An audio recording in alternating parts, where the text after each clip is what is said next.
Hello, good evening, and welcome to the Commentary Hub's live coverage of this FA Cup fourth round replay between Sheffield United and Wrexham. I'm your alternative host, Nicholas Jones, and I'm delighted to have with me in the commentary box Trevor Sports and Chris Whiteman. But first, we're going to cross over to our pundit Russ Vernon, who's in the studio with me. Russ, good evening. Evening, Nick. Evening, Trev. Evening, Chris. So the replay could well be the night of destiny for Wrexham. How do you see this one panning out? I think, Nick, it's going to be a good game. I think you saw the weekend Sheffield United. I saw the game against Rotherham of the weekend, Sheffield United, and they didn't really lay a glove on the Millers. So I think it's going to be a tough ask for them to try and get past Wrexham, especially the way Wrexham played in the first game. So for me, I think it's going to be a tough game for for Sheffield United tonight, and I can see Wrexham potentially, Nick, causing a shock. Yes, indeed, that could well be the case, given how well they played at the racecourse ground. In the previous game. Top scorer Paul Mullin made it 3-2, just 4 minutes from time for those who don't remember. And Blades captain John Egan levelled for Sheffield United with just 2 minutes left. If the Blades don't get through, I don't think they'll be too disappointed if they go out this stage because their main priority is promotion from the Championship after being relegated from the Premier League a couple of seasons ago, and their last FA Cup win goes back to 1925.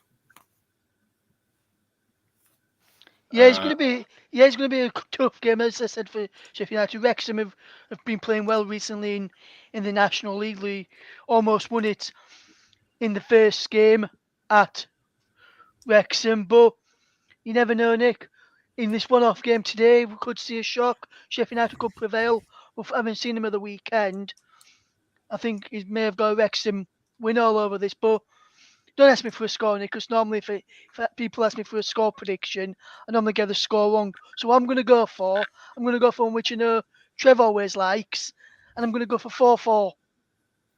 Okay, so 4-4. Will this also include extra time and penalties? Yes, I think it's going to be 4-4 after 90 minutes. No more goals in extra time, and it's going to go to penalties, but I can't call penalties which way it's going to go. Right, thank you very much, Ross. We'll have more thoughts. Later on. We're now going to cross over to Trevor Sports and Chris Whiteman. Gentlemen, good evening. How do you see this one pan out? Good evening, Nicholas. Well, as the old saying goes, Wrexham fans, welcome to Sheffield. A fascinating contest between two sides that arguably had the match of the round in the last round. Replays are for special moments like this. The prize is Tottenham at home. For a non-league side, there's no bigger that than the potential chance to scalp a Premier League side. But for Sheffield United, they could be Premier League bound by the end of this season.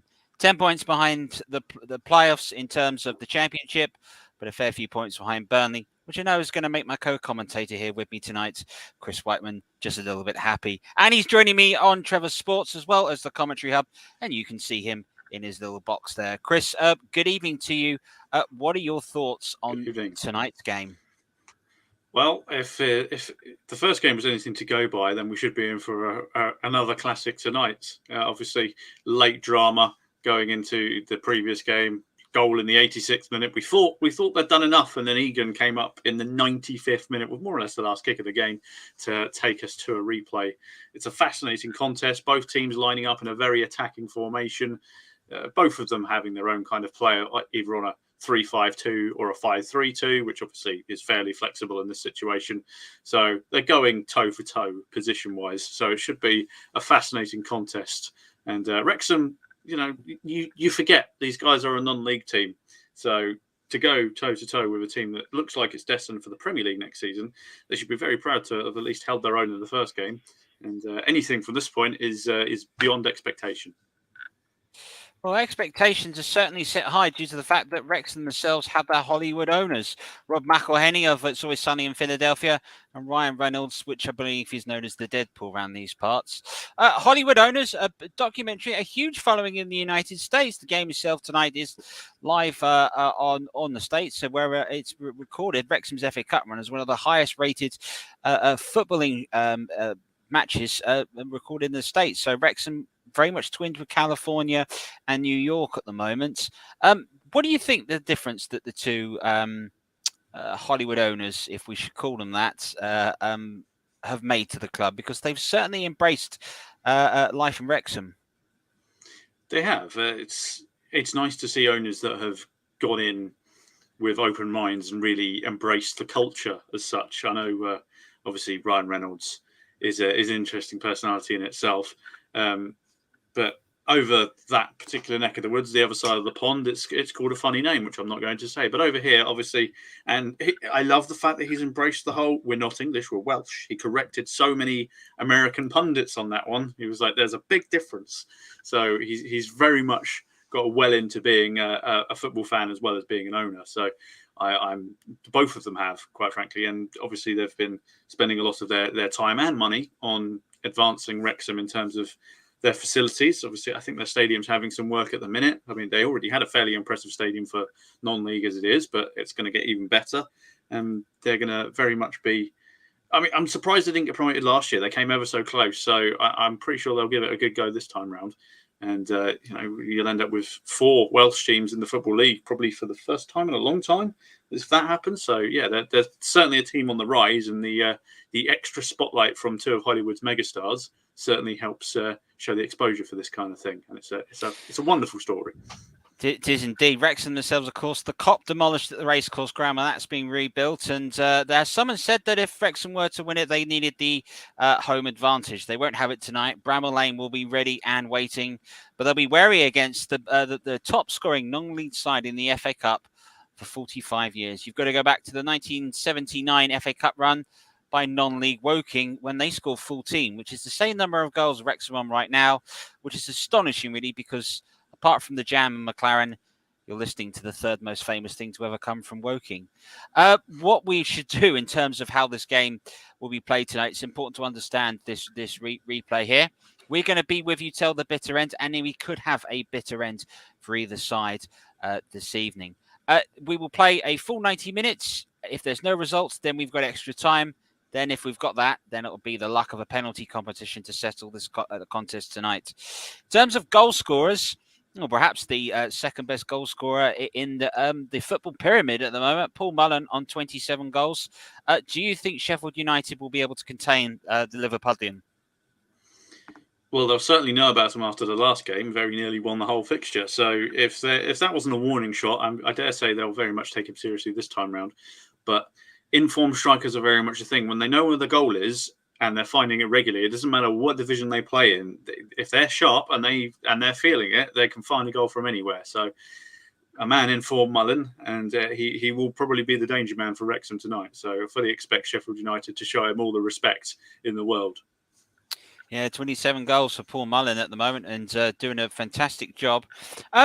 Before we get going with the lineups, and we're just watching some of the shots, so just to let you know how you can interact with us here tonight, you're listening to live alternative coverage of this FA Cup 4th round replay between Sheffield United and Wrexham. You can listen to us on the Commentary Hub, or you can watch us on Trevor Sports. That's at Trevor Sports. Pop that into Twitter. Come and interact and join with the chat as we get going with the game. At the same time as well, feel free to comment whether you're listening on JB Sports or the Commentary Hub or Commentary Hub 2. We look forward to you. We've got Nicholas and Russ to give us some more halftime views on the games going. But first and foremost, let's bring you the team news today. And we'll start off with the home side today, Sheffield United. And they've got a Welshman in goal for them tonight. Adam Davis, number 30 years old, will start in goal. Playing for them today in a attacking lineup for them, we expect them to play with a back 3, is Chris Basham, Anel Anaholzic, and John Egan. In terms of their midfield today, well, they've got Jack Robinson, Ben Osborne, Sander Berge, Ismaili Koulibaly, and James McAtee lining up. And then in the attacking roles for them is their top scorer so far this season, Ilman Ndiaye, and their captain, Billy Sharp, Old Faithful. For Wrexham tonight, who sit high in the gods at Bramall Lane, watching this game. Rob Layton returns in goal for them. They've got, in terms of Wrexham, important to understand, they're playing a back five with 3 in midfield and 2 in an attacking role. Anthony Ford, Harry Lennon, Ben Tozer, Max Cleworth, and James Jones make up the back four. Luke Young, Andy Cannon, and Sam Dolby will make up the midfield. Jacob Mendy will be joined by Paul Mullin in the attacking roles. In terms of who's on both benches tonight for Sheffield United, they've got Wes Foderingham, Max Lowe, Oliver Norwood, Kieran Clark, Oliver Arblaster, Andre Brooks, Louis Marsh, and Joe Starbuck. In terms of Wrexham tonight, Big Ollie Palmer's on there, 14 goals this season, lines the bench along with Liam Mackeldon, Bruce Horsana, Thomas O'Connor, Butler, Jake Bickerstaff, Rory Watson, Aaron Lee, and Elliot Lee. Aaron James, my apologies, and Elliot Lee signed from Charlton, the former West Ham player, for tonight's game. The players will get ourselves to walk out and get going with the kickoff very shortly. Chris, I want to come to your predictions in terms of the game. How well do you think Wrexham are going to travel tonight based on the magnitude of this game? Because for Wrexham, the priority is escaping the National League. They're the longest standing National League member at the moment, but a cup run is something special, isn't it? Yeah, and if I'm to be corrected, I think Wrexham are the oldest Welsh club as well, because I follow Sheffield FC, who of course are the oldest football club in the world, and they had a trip to Sheffield's FC's football ground earlier, because the world's first football club, greeting the Welsh's first football club. It was very much a thing that they like to do whenever they cross over. But for Wrexham, it's a interesting situation, because obviously they'll feel disappointed that they're at this replay, but at the same time, they're not expected to be here at this point. Sheffield United should have just brushed them aside on paper, but as we know, football isn't played on paper; it's played on grass. And it's a similar scenario for them both in terms of the FA Cup is a distraction from a promotion push. So, as much as they've got one eye on their respective leagues, they'll both be sitting there going, "Well, this is a good opportunity to get through to the next round." Although you would say that Sheffield United are probably up against it, being the favourites, being at home, being the higher division side. So Wrexham, I think, will have less pressure on them. They might feel like they shouldn't be here, perhaps, if they'd have defended, for 96 minutes. But it's the way the FA Cup is. It's magic. So hopefully we're in for another magical fixture this time round. In terms of prediction for a score, I mean, we had 3-3 last time, didn't we? So why not? Why not do it again, and just for 90 minutes, and then maybe score a few more in extra time? But this could go the distance, is what I'm saying. So, I reckon this may well be decided on penalties. I'm going to say 2-2 at 90 minutes is what I'm going to say with that one. 2-2 till 90 minutes, heading to extra time is the prediction. We've had 4-4 from Russ, which you can hear more of at half-time today. One thing to point out in terms of the FA Cup is what these two teams are playing for, and it's going to be Tottenham at home. So Tottenham will be back here at Bramall Lane or we get there. In terms of some of the updates, we are going to bring you some more updates as we get on throughout the day. There are also, obviously, of course, to remember, there are 3 other FA Cup matches taking place, and let's not forget about those. In terms of those games, well, Burnley are playing Ipswich, Fleetwood Town are playing Sheffield Wednesday, and Grimsby Town, they are playing Luton. We'll bring you any updates sporadically as we can throughout the night. And we'll keep up with that as we have another brilliant evening of FA Cup football. And we've got more of this to look forward to, because obviously the 5th round is played exclusively on a midweek fixture, as the FA tried to accommodate the priority perhaps that the Premier League in European football is slowly playing. Good evening to JB, who's joining us on Trevor Sports, and to everyone else, we want to know your views on this game. Who is your pick to win this? Give us your top tips. There's been a delay in kickoff, so that's why we feel like we're waffling for time, really. But no, we are waiting for the little delay in kickoff, and then we'll get going in terms of the contest. The match itself, no doubt about it, that the first game we had was fantastic. It was a really, really good game. It always points to me that a lot of people have said that that in terms of cup football, for an underdog story, you need little things to go your way. You need a luck of the bounce and so forth today. When these two sides met at the racecourse ground, it was Sheffield United that had the luck of the bounce. Ollie Palmer's wonderful hit crashing off the underside of the bar. In a change to that, where do you see Sheffield United getting through? How is Sheffield United going to beat this Wrexham side this evening? I think there's two ways they can do it. They can hit them straight out of the gate, or they can wear them down, because it used to be the great old equaliser. The fitness regimes of the higher division side would normally come through in the end. Didn't really show itself, obviously, over 90 minutes of the previous fixture, but who knows, if it goes to, say, extra time, those tired legs and minds of a non-league side might begin to show. But non-league has come a long way in its own right with their clubs. A lot of them are clubs that are full-time now because they've been in the Football League before. So it's an interesting idea as to what Sheffield United could do. But it's really, they're matching up toe for toe, more or less, formation-wise. So it is going to be a case of who blinks first. Wrexham could go for it straight from the get-go. Who knows? But this is the magic of the FA Cup. We've got no idea what's going to happen. It should be another fascinating contest, and hopefully it'll be full of goals. Well, both managers themselves know the fact that there's no if you've got your greatest advantage is the fact that you can attack. Why don't you attack? We're underway at the moment. To let you know, it's FA Cup fourth round replay between Sheffield United and Wrexham. Paul Heckingbottom, the manager of Sheffield United, and Phil Parkinson, the manager of Wrexham, are getting us going. Important to know here today that it is Wrexham that are in the change of kit today. They're in all blue, and it is Sheffield United that remain in their home kit, of course, affectionately known as the Blades, and they will be kicking us off. They are going from right to left, and it's straight away Wrexham that have a possession and a throw in just over on the far side, about a third of the way into the pitch. And it's important to understand for Wrexham, their big weapon will be big Ben Tozer's long throw, which he throws in and flick on at the moment, looking for Mullin. Just been denied at the moment, at the key moment. And the referees, both of them, as James Jones just decided to put his foot in just a little bit too much at the moment. And a little pass back by Sander Burge allows ball to be broken away by Lennon at the moment. Here is John Egan that got the crucial and heartbreaking goal from Wrexham's standpoint as the conclusion to the match happened. Interception made at the moment, and now it's broken away by Andy Cannon. That's an early ball over the top at the moment, and there's runs ahead of either man as it's bursting into the box. It's a good clearance, it has to be said. Chasing at the moment is Jones again. And it's claimed back. It's good early possession at the moment, but still possession yields pressures. Harry Lennon's put under it at the moment and loses it. Now it's a chance for Sheffield United to break away early. Early goal would settle a lot on nerves. Billy Sharp colliding in the area. Shouts not given at the moment. And Sheffield United continue to bring the ball away at the moment and pass it away. Sander Burge now into space at the moment, which is lined up by Ben Osborne. He passes it inside to Jack Robinson. Osborne again at the moment. Now a little ball inside, potentially looking for a little run from Ismail Koulibaly. Burge again, Osborne again.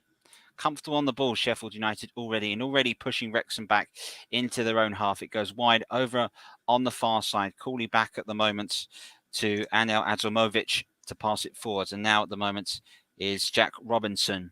Under pressure, Cooley back, and Sheffield United easily at the moment comfortable on the ball, happy to play it away. JB Sports says there'll be 4-4 after 90 minutes, 6-4 after extra time, and Wrexham to wins on penalties. I don't think I've got the heart to be able to do that. I'm sure I'd lose my voice if that game was to persist.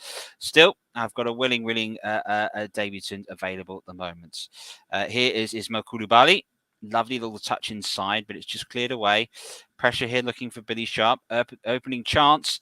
Lovely little pass, and it's a good clearance that had to be made by James Jones of Wrexham. Ball is cleared away at the moment. Now it's picked up by Adam Holzvich.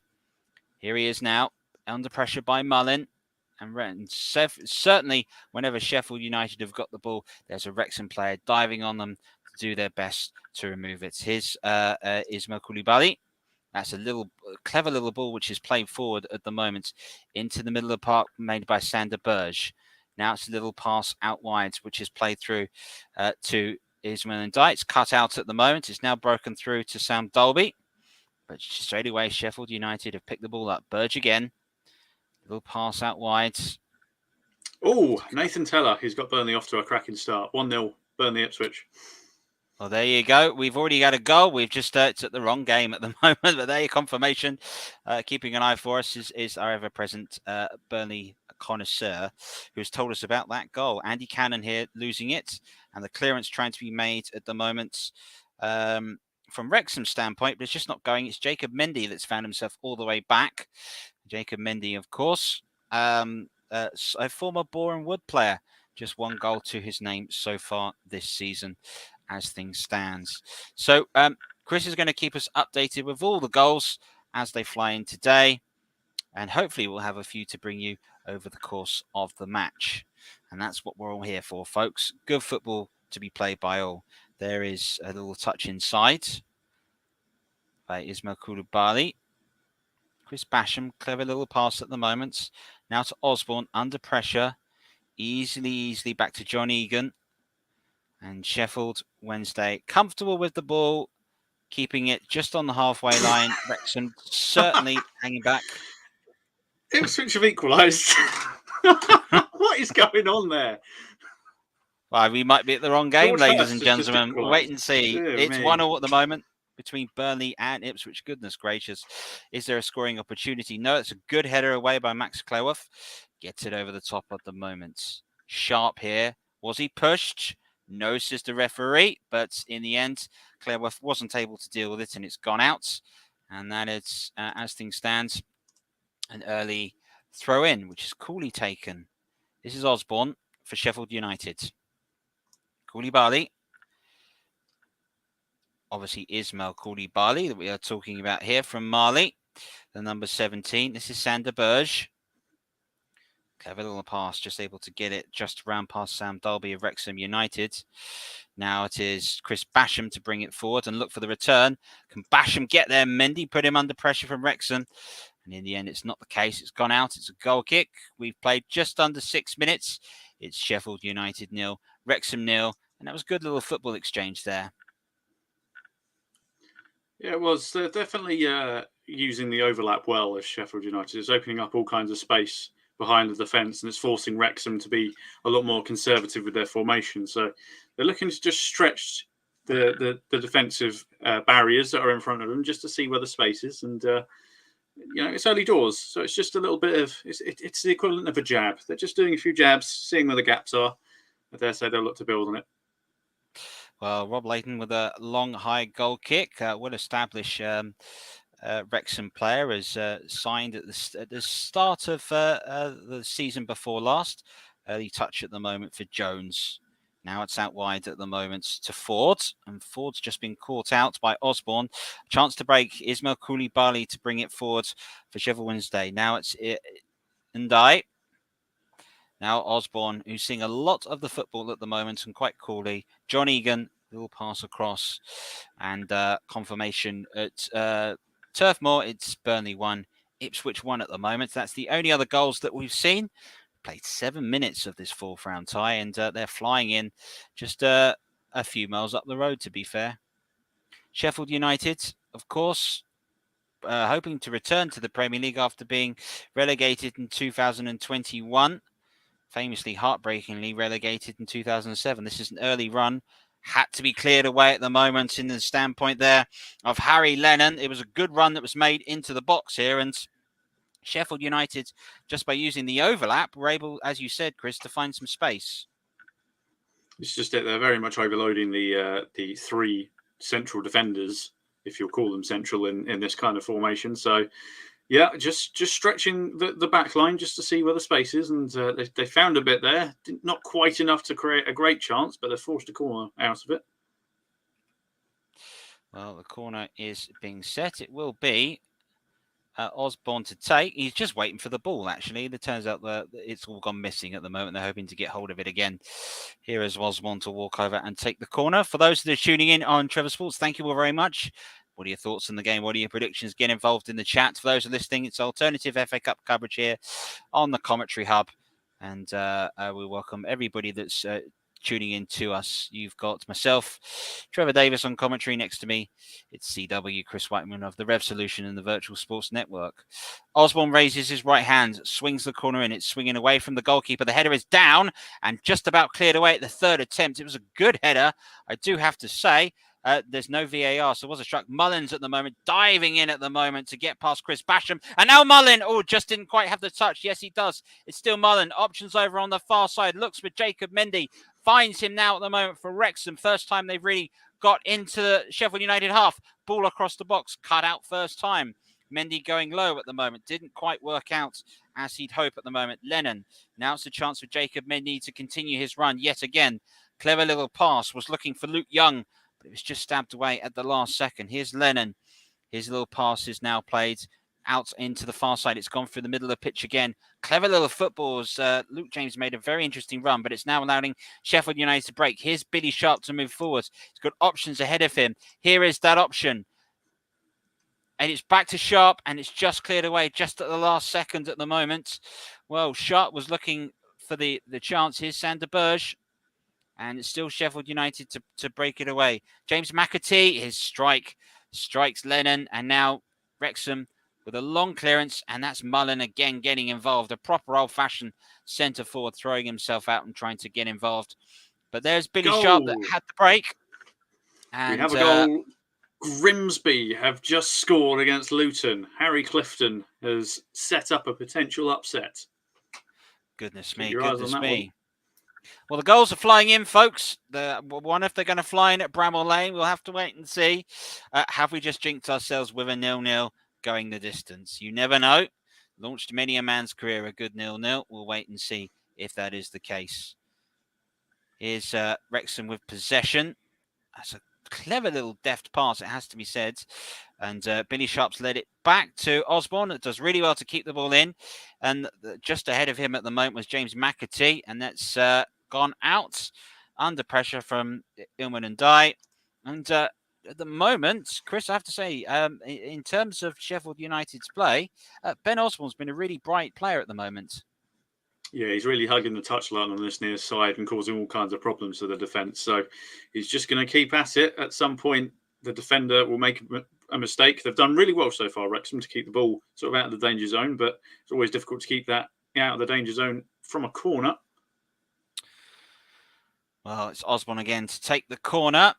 Both hands raise up. Looks to curl the way. Goes deeper this time. There's the header, and it's a good save by Rob Layton. The header was low and down to him after it was well climbed in the air, but it wasn't to be at the moment. And that was a good effort, it has to be said, by John Egan. Got to be wary for him, Wrexham.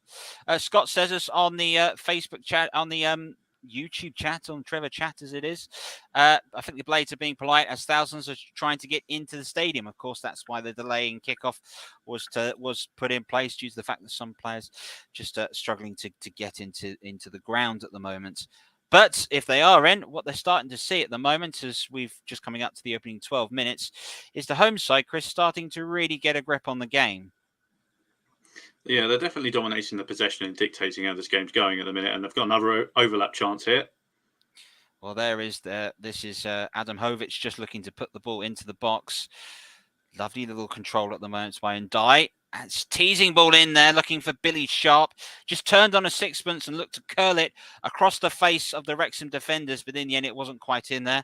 Ilman Ndai, 10 goals for him. He's their top scorer at the moment. But in the end, Billy Sharp was just offside. I didn't see a linesman flag, mind you. No flag, no. But then there's no VAR, so we're just going to get the honest opinion of the officials today. So. But yeah, they're just forcing that crossing opportunity at every opportunity they get. Should I say? I've said it twice in a sentence, but there we go. They're enjoying creating crossing opportunities. Is the basic from that one. Although Wrexham could come away here. They can't. Options out wide. If Mendy could find him, he can't at the moment. It's more chances for Cannon. Now it's back to Mendy, who's looked lively when he's had the ball. Quite happy to take on Birch. Back into Cannon, looking back for the run of Mendy. But in the end, it's well ushered out, of course, by Chris Basham. And Sheffield United have the goal kick. And in terms of the opening few moments, Paul Heckenbottom, he's got to be pleased with how his players have started this. Yeah, it's very much a case of don't give Wrexham anything to build on from the get-go, more or less. So they've just kind of kept the ball, made sure that they've been smart with it most of the time. Wrexham have had a couple of isolated chances to get forward, but they haven't really done anything with it. But then Sheffield United have been limited to that one chance from the corner. So both teams just still playing the safe game at the minute. Wrexham were always going to be the team to sort of sit back a little bit to begin with. So it's very much going as the script would say at this point, I suppose. Here's Billy Sharp for Sheffield United. Will Sheffield United read the script, or will it be Wrexham's opportunity to go and break the mould?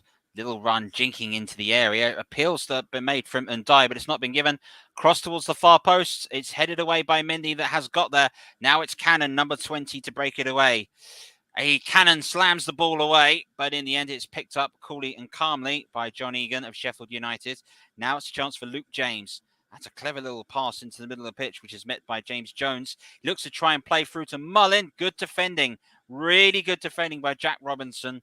Came across and just denied Paul Mullin the opportunity to burst through.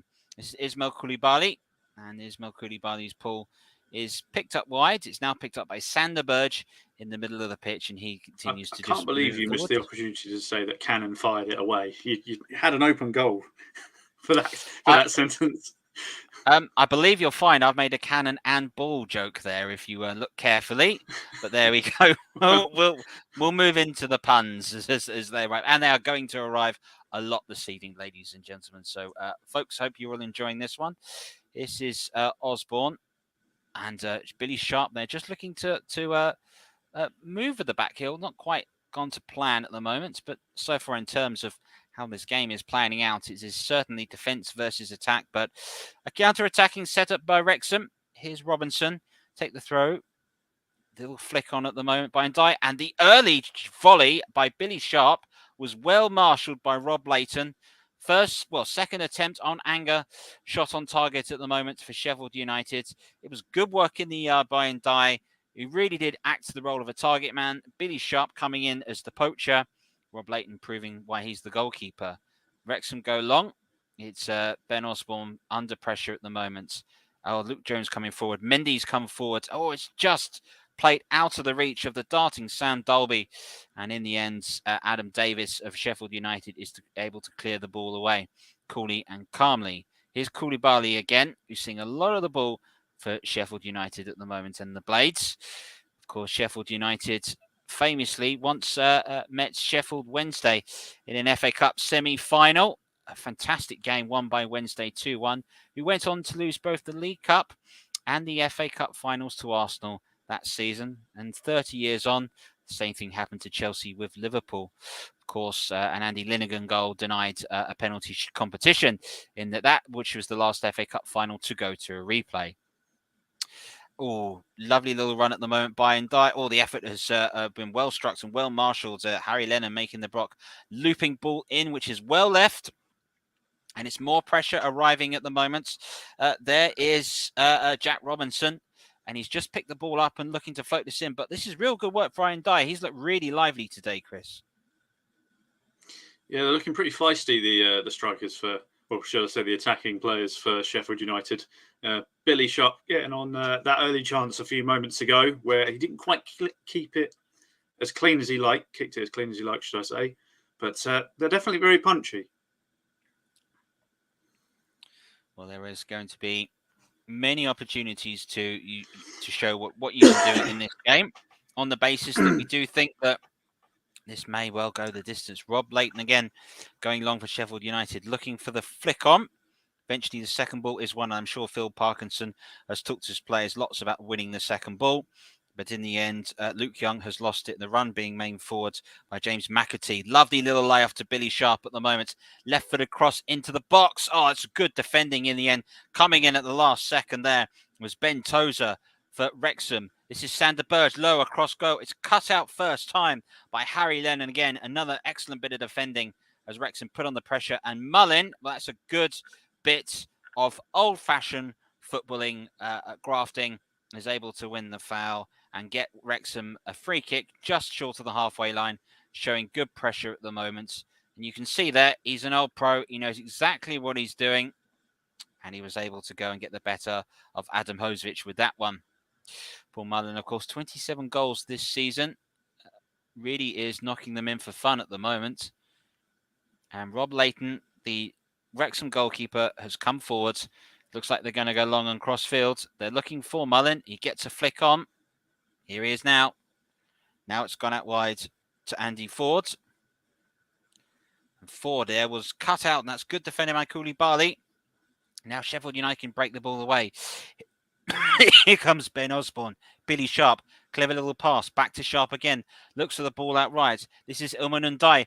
Early ball into the box, but in the end, the run on James McAtee was just not able to be picked out by Ndiaye, and Leighton guards it well. And we've played 90 minutes of this FA Cup 4th round replay between Sheffield United and Wrexham. And we had a goal within a minute when these two sides met. Sheffield United had scored early, but the second half was where the action happened. They always say the second half of the film is always the best, but in Hollywood, it's never always quite the sequel that's good. Let's hope this is very much Terminator 2 that we're seeing tonight, as opposed to Rocky 5. We've got an update from Fleetwood Sheffield Wednesday. Promise Omachair has just hit the woodwork for Fleetwood. So Sheffield Wednesday not having a good time down the road. I say down the road, not too far away from Burnley, down the road from them at Fleetwood. Highbury, the other Highbury that people have to get used to. I mean, if you're born sort of after 2006, you won't understand that reference. But once upon a time, there was another Highbury. There was indeed a Highbury, which was feared by many clubs. Rob Layton's been put under pressure, and then Ndiaye comes in, and in the end, it's a good clearance that had to be made by Andy Ford. But it's certainly a case that whenever Sheffield United have got the ball, they're comfortable on it, and they're happy to move it around. But that's a lovely pass out wide, but it's just not quite been read by James McAtee.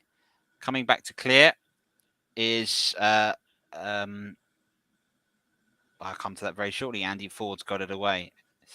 Here's Koulibaly for Sheffield United. Adam Hosevic to Koulibaly. Pass goes out wide into the channel at the moment for Robinson. Little layoff again. Oh, and Ndiaye there just slipped just at the final moments, just when you thought, so no foul given. Options out wide again. Options come through the middle. You can't mistake him. That's John Egan. Here's Ndiaye. Egan continues his run forwards. Ndiaye at the moment continues to take on Luke Young. Got support at the moment. Here it arrives. Ndiaye again. It's looked very lively. He's enjoying himself at the moment. But the chances have arrived for Sheffield United, but the goals haven't. And that's got to give Wrexham hope, unless this hope can be shattered for them in this moment. It won't be. There was a turn. There was a strike in the end by James McAtee. But in the end, the strike is high wide and not terribly handsome, really. He caught it well enough in terms of the power, but the accuracy was he nearly took a steward's head off. So half a chance, but if he catches that cleanly, I think the goalkeeper's probably got it covered. But nonetheless, Sheffield United certainly having pretty much all of the chances so far. I think Wrexham have yet to trouble their opposition goalkeeper. Yeah, Adam Davis for Sheffield United, the only Welshman on the side for Sheffield United. And then to be fair, there's only one Welshman in the starting lineup for Wrexham, and that, of course, is Max Clareworth at the moment. But with the Hollywood owners comes a Hollywood budget, and they can certainly sign some top-class players for the National League. Very much looking like it's between Wrexham and Notts County for who will make their way automatically into the Football League. And of course, the playoffs to go, and Chesterfield and Woking are all involved and going strong at the moment. And dare I say it, mighty Aldershot are 4 points away from the playoffs. That's going to get squeaky bum time for us fans on the East Bank, but we'll move on from Trevor Sports' favourite side. Johnny Ewan, a clever little part into Sander Berge. It's able to run into space. This is Koulibaly. Lovely little shimmy at the moment to try and take the ball away from Luke Young of Wrexham. Gets it now back inside.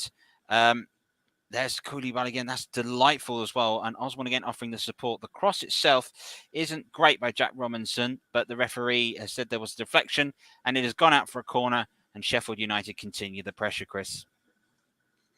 Yeah, it's all out wide at the minute, isn't it? Just mainly from this near side on the left for Sheffield United. They're just properly applying the pressure. But so far, Wrexham have held up well, but they'll besiege it continuously, and eventually it'll break. Although, the way things are going, it could go on all night. But another corner. It is Osborne's corner, floats it in again. Another header which is flicked on. This time the clearance is made at the moment by Sam Dolby. Allows Osborne again to cross again. Left-footed, whips it in. Headed away first time by Tozer. Sander Berge for Sheffield United. His cross is low. It's cut out at the near man. Needed to go better than that at the moment, to be said. Koulibaly. Now there's a little touch by McAtee. Long looping ball for the header in and a header away off the line. That's Tozer again. Second attempt came in at the moment. It's Bantam Mullen, who was just trying to turn John Egan, but was brought down by him. What will the referee's actions be here? He's just going to allow play to happen. It is not going to go and punish anyone for this. Referee today is Lee Doughty. And this was the header. And it was Tozer that got the header away. Yeah, I was going to say, I think it came off the defender. So I think if Sharp had got there first, that would have probably been our goal. But not this time. Well, here's Jacob Mendy now for Wrexham. Here is Tozer, who has a Rory Delap-like long throw. Really is a real weapon for them if they require it in the game. Flick on looking to be made by Dolby. But Burge reads it and tries to bring it away. Now here is Koulibaly, number 17, outside of the foot. That's a delightful little ball straight away. James McAtee. Try not to say James McAteer when he's got it. Burge moving forward for Sheffield United. He's forced out wide, forced back in. The long strike, and it is a very, very long strike that arrives from Ismail Koulibaly. Flies a long way over the bar, and it is an attack versus defence at the moment. That is very much a case of high, wide, and not at all handsome. I don't think he stayed on his feet either. He slipped as he hit it. It's smackers of desperation a little bit, perhaps a little bit of frustration for Sheffield United there, that they haven't quite broken through Wrexham's defence properly yet. So it's 25 and a half minutes in, and it's Wrexham holding firm at the minute, which is probably what their game plan was for the first half an hour. You would think, but they're still yet to cause any problems on the attacking side of things. Well, there's plenty of time to change that. Scott from Sheffield United fans says it's been a problem for them all season. Plenty of the ball with no impact in front of goal. Just lets you know how important it is to have a top-class centre-forward available. Of course, we saw a top-class centre-forward getting a record-breaking goal on Sunday. Harry Kane's goal to beat the great record of the great Jimmy Greaves was live here on Trevor Sports. I shall go through some more scores during the next minute of break and play, but we're going to wait for this break for Robinson that flicks it back to Sander Berge for Sheffield United. That's a cool little pass, which is made, of course, for Adam Hovic. Little pass looking for the run of Ndai, and the deflection here is broken right to the heart, and Jacob Mendy's got to do something for Wrexham. No need to do so. It's another long-range strike, and it's starting to look like a bit of a frustrated Sheffield United side here, and they had the luck of the draw, but the finish just wasn't applied, was it? Yeah, another long-range shot where the striker's leaning back. It wasn't ever really going to trouble the goalkeeper, but it's starting. A bit of frustration is starting to set in for Sheffield United. They just need to calm it down because there's still plenty of time to go yet, and it's 0-0. We don't need to get silly. No, James McAtee that. I'll go through some of these scores as the updates as we all hit the 27th minute. Burnley and Ipswich is 1-0 at the moment as things stand. Fleetwood and Sheffield Wednesday are 0-0. Grimsby are leading Luton by a goal to 0.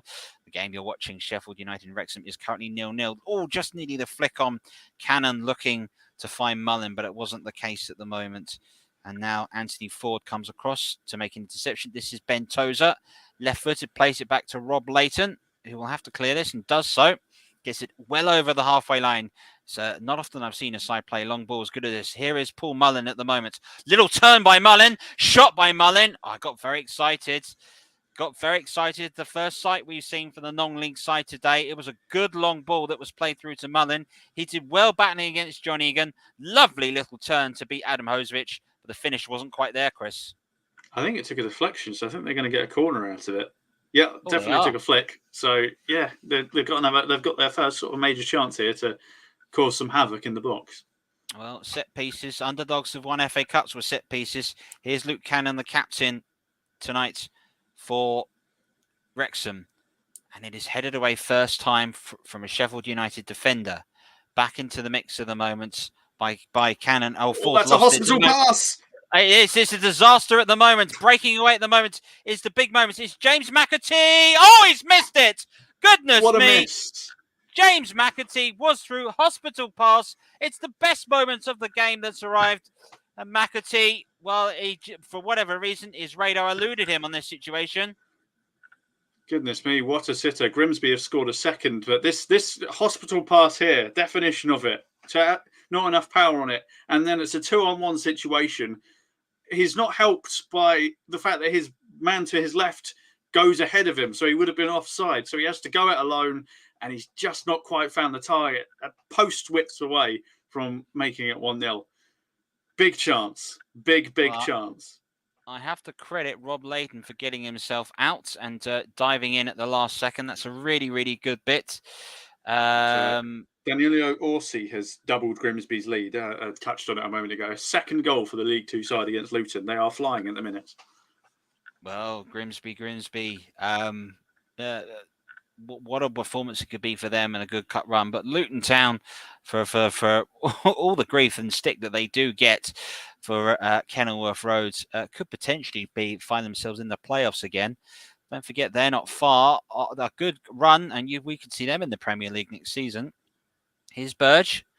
Little pass out wide, Sheffield United by Robinson. Now it's McAtee that's had the best chance of the game. Sharp trying to look for the ball back in, but it's well cut out. And it'll be a corner. Good defending.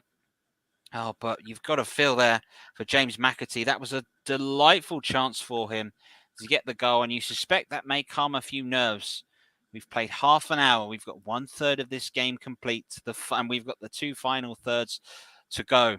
It feels like we've got the second part of a sequel, but this is the gritty one as opposed to the Hollywood one. Osmond's ball in towards the far post. Good defending by Tozer to getting away. Now it's a chance for Andy Cannon, who has ball at hand. Into Mullin. Mullin flicks it back. Lovely, delightful. Now it's into Cannon. Options ahead of him at the moment is Sam Dolby, but Cannon looks to play it back to Mullin. It's comfortable on the ball. Cross. Good clearance, it has to be said, by Robinson. And a good old-fashioned thump halfway across the pitch. But Wrexham just starting to press forward at the moment. Oh, Mullin's found himself out wide at the moment. I'm not quite sure Sam Dolby wanted to hit as much of that as he did. It's Mullin's ball in. It's low. It's cut out in the near post by John Egan. Now competing is Young. Here is Tozer for Wrexham. Suddenly they've started to wake up and starting to make a bit of a go in this match. Mendy at the moment trying to get through. That's a pass which is made away by Adam Hovic. Wrexham perhaps showing their best bit of football by chasing everything down. There's Mullen at the moment chasing down Adam Hovic, and Adam Davis clears it, the Welshman for Sheffield Wednesday. Mendy, little flick on, but his flick on's only into space, and it's picked up at the moment by John Egan. Here is Koulibaly. Now it's a clever little pass inside to Robinson, who's comfortable on the ball at the moment. This is Adam Hovic. Now it goes out wide. And you can already see here that Paul Heckenbottom's wanted his side to get themselves back into this slowly. Good header out of trouble there by Max Cleworth. And the clearance is made by Andy Ford. The final touch at the moment was a Wrexham's. The referee says that's a Sheffield United throw, which is taken quickly. Here's Jack Robinson. Left-footed. It's cut out. And now Cleworth, that's another important touch for him, but it's a throw in the final third of the pitch as we get towards the final 10 minutes, as we near enough of a first half in this replay, which, remind you, has to be settled tonight. If it goes to extra time, we'll stay with you. If it goes to penalties, we'll be with you every step of the way. And penalties has been the prediction for a few today, as I believe I've just seen a pigeon fly past the camp. I hope he's going to be nice and safe. Here's Burge. Ndai. Look lively when he's had the ball. Koulibaly for Sheffield United. Passes it across the middle of it to Burge. There's options out wide. Burge has just seen it now. Here does come the pass across. It's a bit of miscontrol to be said by Adam Hosevich, but the referee's unmoved, and the throw-in goes Wrexham's way. Wrexham will be very pleased to have possession. Wrexham wanting a handball shout on this one. And it would be harsh, but I've seen them given. There you go. And if you've got your football bingo list, seen them given, you can tick that off because, let's be honest, that does happen more times than we care to admit. Sheffield United 0, Wrexham 0. You're listening to live alternative commentary here on the Commentary Hub in association with Trevor Sports. FA Cup fourth round replay between Sheffield United and Wrexham. It was 3-3 in the game that was played at the racecourse. It's 0-0 at the moment, and we're still yet to see a goal. Harry Lennon just charging back after coming forward and winning the ball back well for Wrexham. Sheffield United will have an opportunity to take the long throw, which Chris Basham will take. No, he goes short, in fact, and wins the throw further up. A bit of a Six Nations tactic, going ahead and winning possession further up. Coming up to 35 minutes, and Paul Heckingbottom of Sheffield United will be wondering that his side have missed the best chance of the game. James McAtee through, one-on-one when Rob Layton has put it wide. Wrexham yet to test Adam Davis at the moment. Basham and Dye. Here he is again. And Dye, little pass through the legs. And Dye looking to run on and doing really well. Lovely little pullback. Letton, that is a fantastic save. Fantastic stuff. There was the effort in the end by Adam Hosevich. Rob Layton has made an outstanding save, diving low. It's the stuff of schoolboy dreams, that is, Rob Layton. What a fine save. That's top-level goalkeeping there. He's not got much time to react. It's 6-7 yards out at full tilt, that volley. Half volley, it's low. He gets something on it, but there's another chance. Here we go. Oh, there is a chance for a die. Sharp! And Sharp's effort is hit right into the arms of Rob Layton, who's already having, and when you feel if they were to get through, would have to have a really top-class game. This was the pass. In the end, the shot from Koulibaly, and then Sharp, but it's right at Layton, and Wrexham fans will breathe a sigh of relief with that one. They will. Billy Sharp caught that one nicely. He just got his angles all wrong. And there's another chance. Here they go. Relentless. They're putting the pressure on. Illman and Dye bursting forward at the moment, going one-on-one with Harry Lennon, looking for Burge, but it's well cut out at the moment by the Wrexham captain, Luke Young. Now it's into Mullins. Lovely little turn and hits by Mullins. It gets by Adam Hosevich at the moment.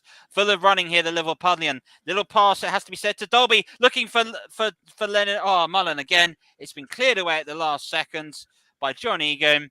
And Wrexham show they're a force to be reckoned with on the counter-attack here. I think Mullins sent Berg for chips on the halfway line. He just did a little dummy, sent him the wrong way, found himself another 10 yards of space after that. Fantastic build-up from Mullen. Brilliant and good there for John Egan to clear, but it does lead to a second Wrexham opportunity to take a long throw, and I guess they're lining up to it here. So this is Ben Tozer. He's known for these. These cause all sorts of problem in the National League, and he's getting himself set. Watch this. This will be like a free kick and himself. Tozer's long throw right into the mix. Mendy with the flick on, cleared away. It's come back to Tozer, who's got it on the edge of the area. Decides to shoot left-footed. It took a deflection right in front of Adam Davis that has made the save, and it's ended up being a cool and calm effort. But Wrexham are starting to come out of their shells and starting to give this a real good go.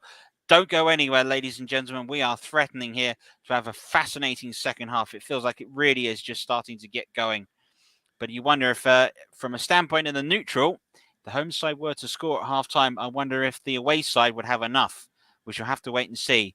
This is McAtee that's missed the best chance on his left foot, tries to go on again, and this side doesn't quite have the coolness to play it away. Ben Tozer will coolly play it into space. Mullen here trying to turn Egan in every opportunity. Dolby trying to chase down for Wrexham. Basham. Now this is Sander Burge. He's got options inside. He goes out wide, and he's just about caught Ben Osborne in space. Now it's McAtee. His low cross is cut out first time by Max Clareworth. It's more heroic defending from Wrexham. Reminder, Wrexham are in the National League. Sheffield United are in the Championship. 70 places separate these two sides, and they're on the verge. Sheffield United, you feel, of qualifying outright for the Premier League. That's if the National League has a new team joining them next season in Manchester City, which we'll wait and see. Here's the corner, which comes in again. There goes the header. The header is high, wide, and handsome from John Egan. Another corner was floated in by Ben Osborne. Sheffield United have looked lively in the air, though, tonight, Chris. They have, but again, they're just lacking that final touch, aren't they? Just a calm, collected head, quite literally in this situation, to finish off a great opportunity. Other news from the other team in Sheffield: they've just hit the woodwork against Fleetwood. So both teams in that match have rattled both the post and crossbar. Lee Gregory nearly scored on that one, but we're just seeing a replay again of that chance. Who was it? I can't tell who it was running with him, but he just strays ahead of him, so he can't pass it to him, and he's forced to take it on himself. Yeah, so it's a tough one. It's Ilman and Dye. If he, and you are spot on here, Chris, if Ilman and Dye checks his run, then McAtee can just roll it across to him and Dye scores inside an empty net. But that's the experience you need, and that's the instincts you have when playing at centre forward. It's all about learning to play where the offside opportunities arrives and to play within the rules as best you can. As a football manager once said, to me, you've got your yellow cards, use them. And Mendy does well to head the ball away as Chris Basham was charging in at the far post for Sheffield United. Jacob Mendy today, former sign from Boreham Woods, Spanish by birth, with only one goal to him this season for Wrexham, has cleared it away. It's another corner. It'll be taken again by Ben Osborne. And here he stands steady. Lennon and Kelworth might have their work cut out. Certainly at the moment, Egan and Basham are seeing a lot of the ball. Corner is low. It's looking for Burge. Oh, it was well cut out at the near post.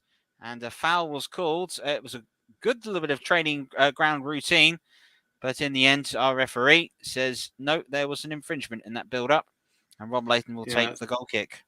Definitely looked like something out the training ground, that one, but unfortunately they completely duffed it up by doing a foul off the ball. So I think Wrexham will be wise to the next opportunity, although there was a defender out there to challenge him, which is why the shot didn't go on target. So even though they caught them off guard, it still didn't prevent Wrexham getting something on it. Here's Jacob Mendy for Wrexham. Clever little pass. He's found Dolby. Now it has gone out wide at the moment to Cannon.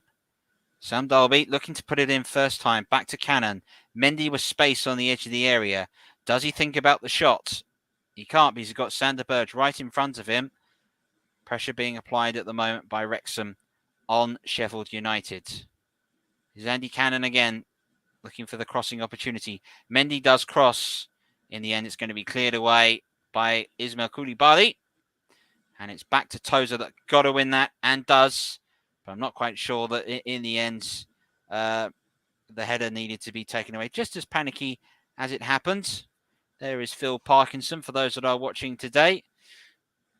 Some say it's one of the most impossible jobs in football to get Wrexham out of the National League. But he's on the verge of it. 2 games in hand and 3 points behind Notts County. Could well be.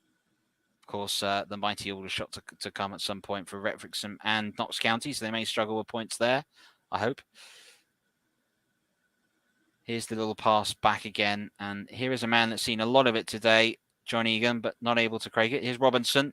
That's a low ball looking for Billy Sharp. Was his shirt held there? It doesn't matter because Sharp's got it away. Had a Kelworth. First time ball in. It's got to be cleared first time. And Dye dives in. In the end, the number 30 gets it away, James Jones. Now it is Koulibaly for Sheffield United. Now it is Adam Hosevich. John Egan. Burge. Adam Hosevich has continued and is just lurking around the area at the moment. Koulibaly. Robinson. Osborne. Sheffield United finding their groove a little bit at the moment. Maybe so is the match commentator. Van Dijk. Robinson. Burge. Pressure again from Sheffield United as they continue to have the ball. Wrexham with everyone back at the moment. Could it be a long-range shimmer and strike? No, it looks like it was just a slip at the last second, as you said, by Adam Hosevich. Now it's Mullen. Run for the middle. Can Mullen see it? He's looking to try once again to take on John Egan and get past him again with that lovely little jink that he does. but it's not to be. 2 minutes to go till half-time, and we'll hear from Nicholas and Russ at the half-time whistle for this one. It was Here's superb Jacob defending from Egan. It's got to be said. He stopped any pass opportunities to get forward. But here's Mendy. Mendy, that's a good-looking cross. It had to be cut out first time, and it was by Basham. This is Burge. And Burge's clearance here has been cleared miles into the air because it was blocked first time. Wrexham will have a throw in right on the halfway line. And Wrexham are slowly starting to grow into the game, Chris. And the longer this goes on, the more Wrexham fancy their chances. And they've somewhat weathered a storm this first half, especially with that opportunity, which should have been 1-0 to Sheffield United. And that's going to be the thing that plays in everyone's mind. Should have been a goal there. It's whether Sheffield United can just get past that, because they'll be feeling a little hard done by not being in the lead here. And frustrations will be starting to mount, which will be something that the manager will have to address at half-time. Just be like, just reset.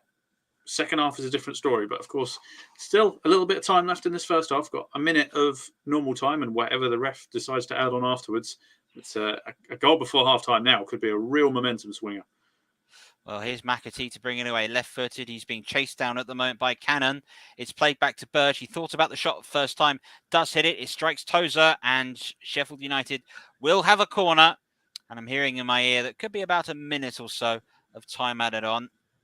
Won't be levels of what we saw in the FIFA Men's World Cup, where they are adding on 15 to 20 minutes. But FIFA have decided not to do that, which is good for them and the game. And this is Burge's effort. And it wasn't in the end Tozer that made the block. It was his partner in crime, Harry Lennon, that made it.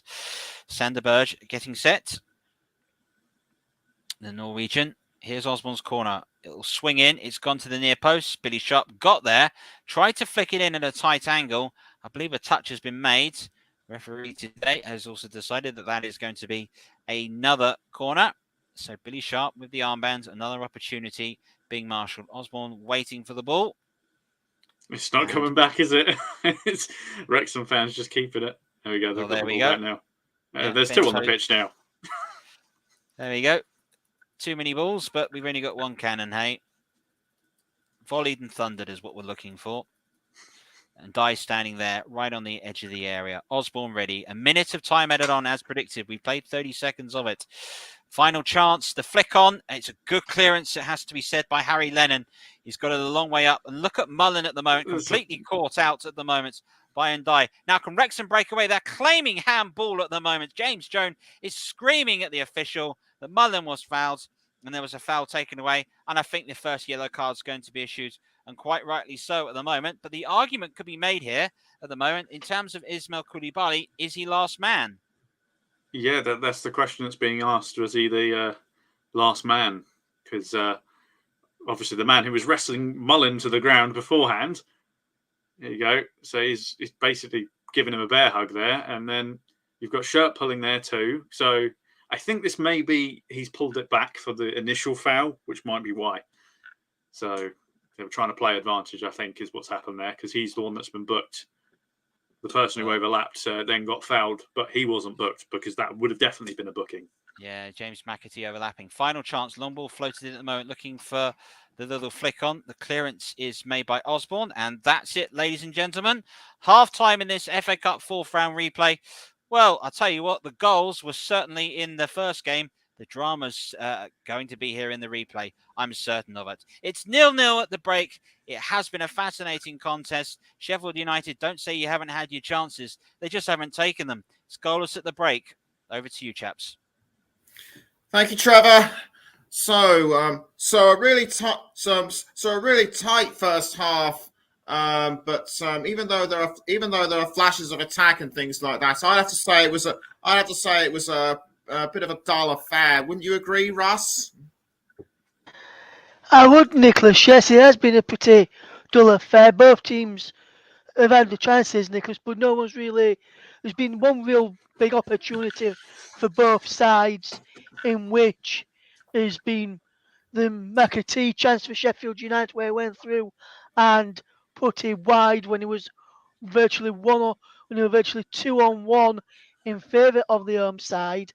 And then when you look at it from the Wrexham standpoint, Nick, you've got to be looking at the best chance was that Mullen one, which was deflected well, and then they couldn't capitalise from that corner, which is where the Sheffield United one came about. So I think it's going to be a really tough game so far. And I think when I look at it as well, Nicholas, like you mentioned, being really scrappy, no real good chances for either side. I think it's going to be a tough afternoon tough evening for both sides. I think we might have extra time. I think we could see extra time of penalty, but my 4-4 prediction may be wrong. Okay, well, in terms of the other games who we've been hearing about from Trevor and Chris, out of the other matches, out of the other replays, who do you see going into the next round?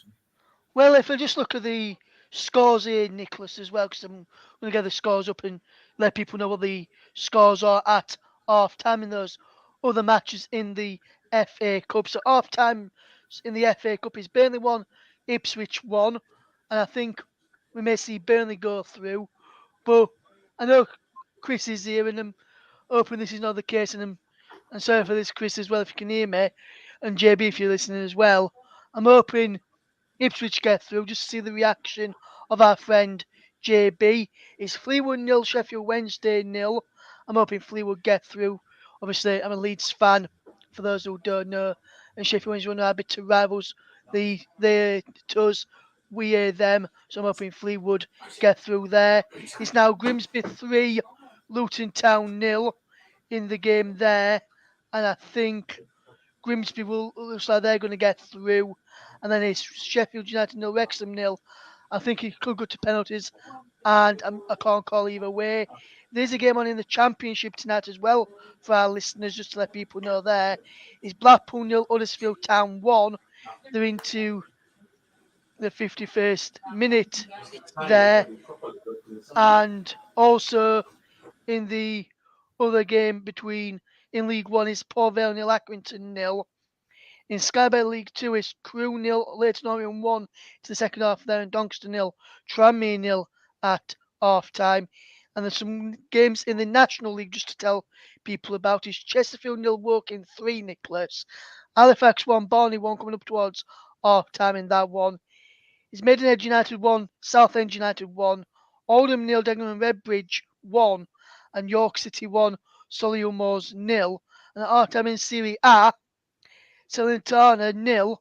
Juventus, who had those points deduction a few weeks ago, they're leading by 2 goals on the way to Salernitana in Italian Serie A. I'll bring you the results of all those matches at the end of the conclusion of this game this evening. Thank you very much, Russ. And speaking of Leeds United, who you mentioned earlier, whilst we've got nothing else to talk about right now, they sacked their manager Jesse March yesterday. Yes, and I've been looking at some of the latest odds for the next managerial appointment at Leeds United, and I don't really know much about this guy. So if anyone out there is listening, whether you're listening on Trevor Sports, where you can see Trevor and Chris in vision there, or listening on the commentary up to JB Sports Storm FM, or on Twitch as well, if you can let me know about this guy. I'm not really sure much about him, but out of nowhere, Feyenoord boss Onslaught has come in a 5-4 favourite for the next Leeds United manager's job. I'm hoping we get Carlos Corberan. He's now a 5-2, and in the last few minutes, I'm hearing that he's just signed a new contract at West Brom, regardless of interest from Leeds. This is from John Percy, by the way. He says this is very much deserved, and it's been an outstanding appointment for them. I'm hoping that Leeds, even though he's just signed that new contract there, has got that can trigger his release clause and get him in at Ellenborough, because that's the guy who I want. I'm not really sure about Onslaught because don't really know much about him, or Andoni Iraola, who's currently 9-4. The odds for Onslaught has just changed since we last just mentioned about that, Nicholas, and is now 8-11 on, which means you need to put £11 on to win 8 if no one knows what those odds mean, but that is the situation there. So that's who but for me, I would rather have Carlos Cobb, and he's currently 5-2, and we'd be interested to see who Leeds get. Hopefully, we're not going to be waiting too long for that announcement. Andrea Radrizzoni, the club owner, said earlier today that, and I'll just read the tweet out that he said earlier today, which is come out and said earlier today, he was asked when the new manager would potentially be appointed at Ellen Road, and he said, "We are on it. Hopefully, why smoke?" And normally with why smoke it means appointment by tonight or tomorrow morning. So hopefully, by the time before we come off air, hopefully tonight when we come off air, we may end up seeing the appointment of the new Leeds United manager. And if we do get it during this game, I will let people know that there. Thank you, thank you very much, Ross. But back to the here and now. What I can say about Paul Mullin is that he has scored at every round that Wrexham have played at from the fourth qualifying round onwards. When they first in their first game when they faced Blythe Spartans, they have subsequently gone through the likes of Farnborough, I believe, and also Oldham Athletic and Coventry City before meeting Sheffield United, as we know. We would have liked to expected more of Paul Mullin throughout the first half for Wrexham, but I have a feeling he could well be the standout man for Wrexham in the second half. Yes, he's not really done much in the first half. Their real chances come from him, but you never know with Paul Mullin. You know they can just turn it on when everyone's least expecting it. He's done all that this season in the league as well. But who knows what's going to happen there? But we'll have to wait and see. Just getting back to the Leeds United managerial situation briefly, Nicholas. Fabrizio Romano, the well-respected journalist out there, says Carlos Corberan will not become Leeds United manager. Decision has been made. He will stay with West Bromwich Albion with a new contract. New deal valid until June 2027. Corberan has accepted to stay at West Bromwich Albion. So that's just a bit of news there regarding that situation. But I think, going back to the game and the question you asked, I think Paul Mullin will get into this game and potentially score. He scored in the last round. I think in the last game against him. I think he'll score again tonight. Could he be the winner? Who knows? Well, if Wrexham keep piling on the pressure, it could well be, although we also saw an opportunity from Ben Tozer. But as for Sheffield United, the players that stood out for me were McAtee and Sharp. And also Indai. So we'll be expecting to see more of them. I personally am hoping that it does not go to extra time and beyond. But as Trevor says in football, you never know.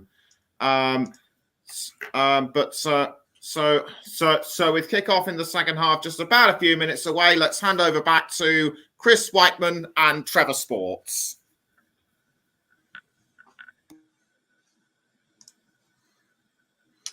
Well, I'm here. I don't know if the other one is, but I've gone and got myself a drink and ready to go.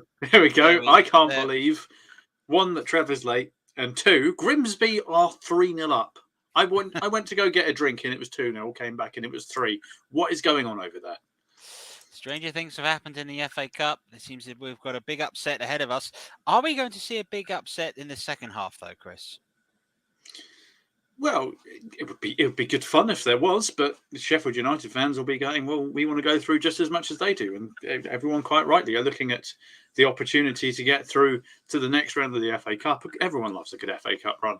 But this first half was definitely a cagey affair. Certainly a lot of feeling out being done. And, we had a major chance, which, in the gravelly voice of Sean Dyche, it's the fine margins, So it's things like that. That's what make the difference. If Sheffield United had gone in 1-0 up, we could have had a completely different complexion. But at the minute, it is still anyone's game.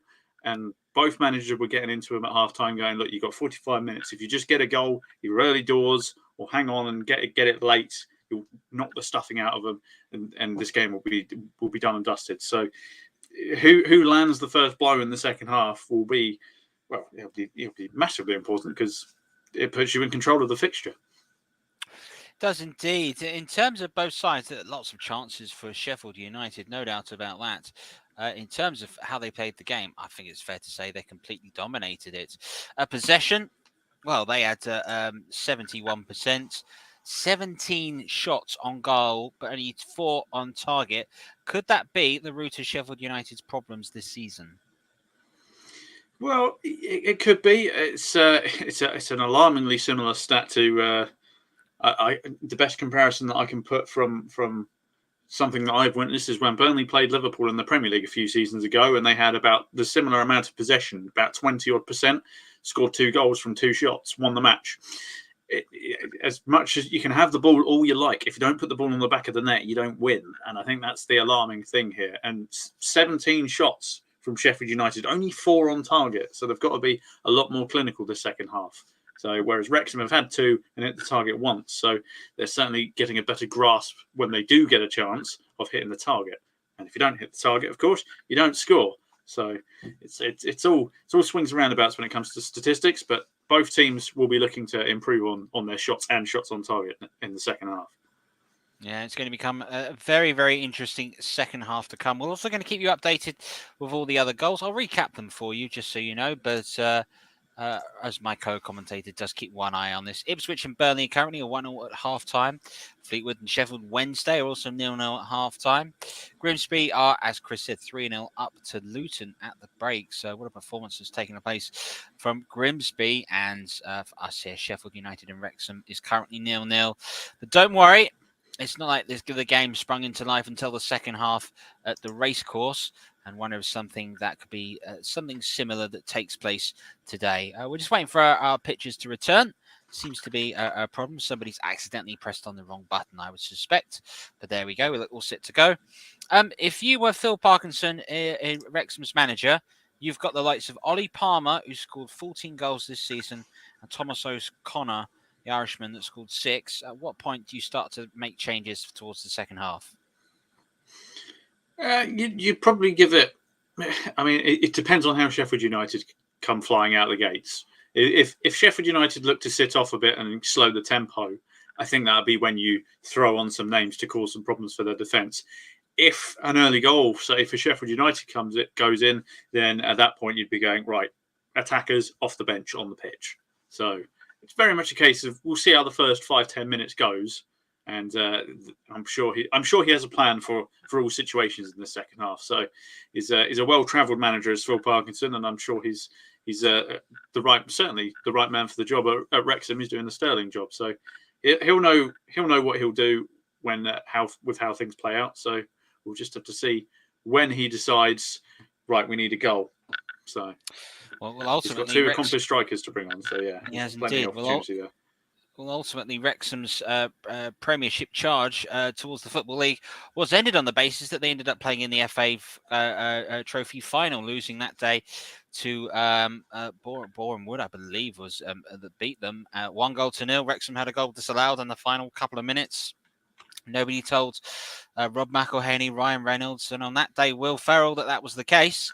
But as a result of playing all those games so quickly back to back, when it came to the playoffs, they were beaten in a thrilling game, 5-4, and was an outstanding match.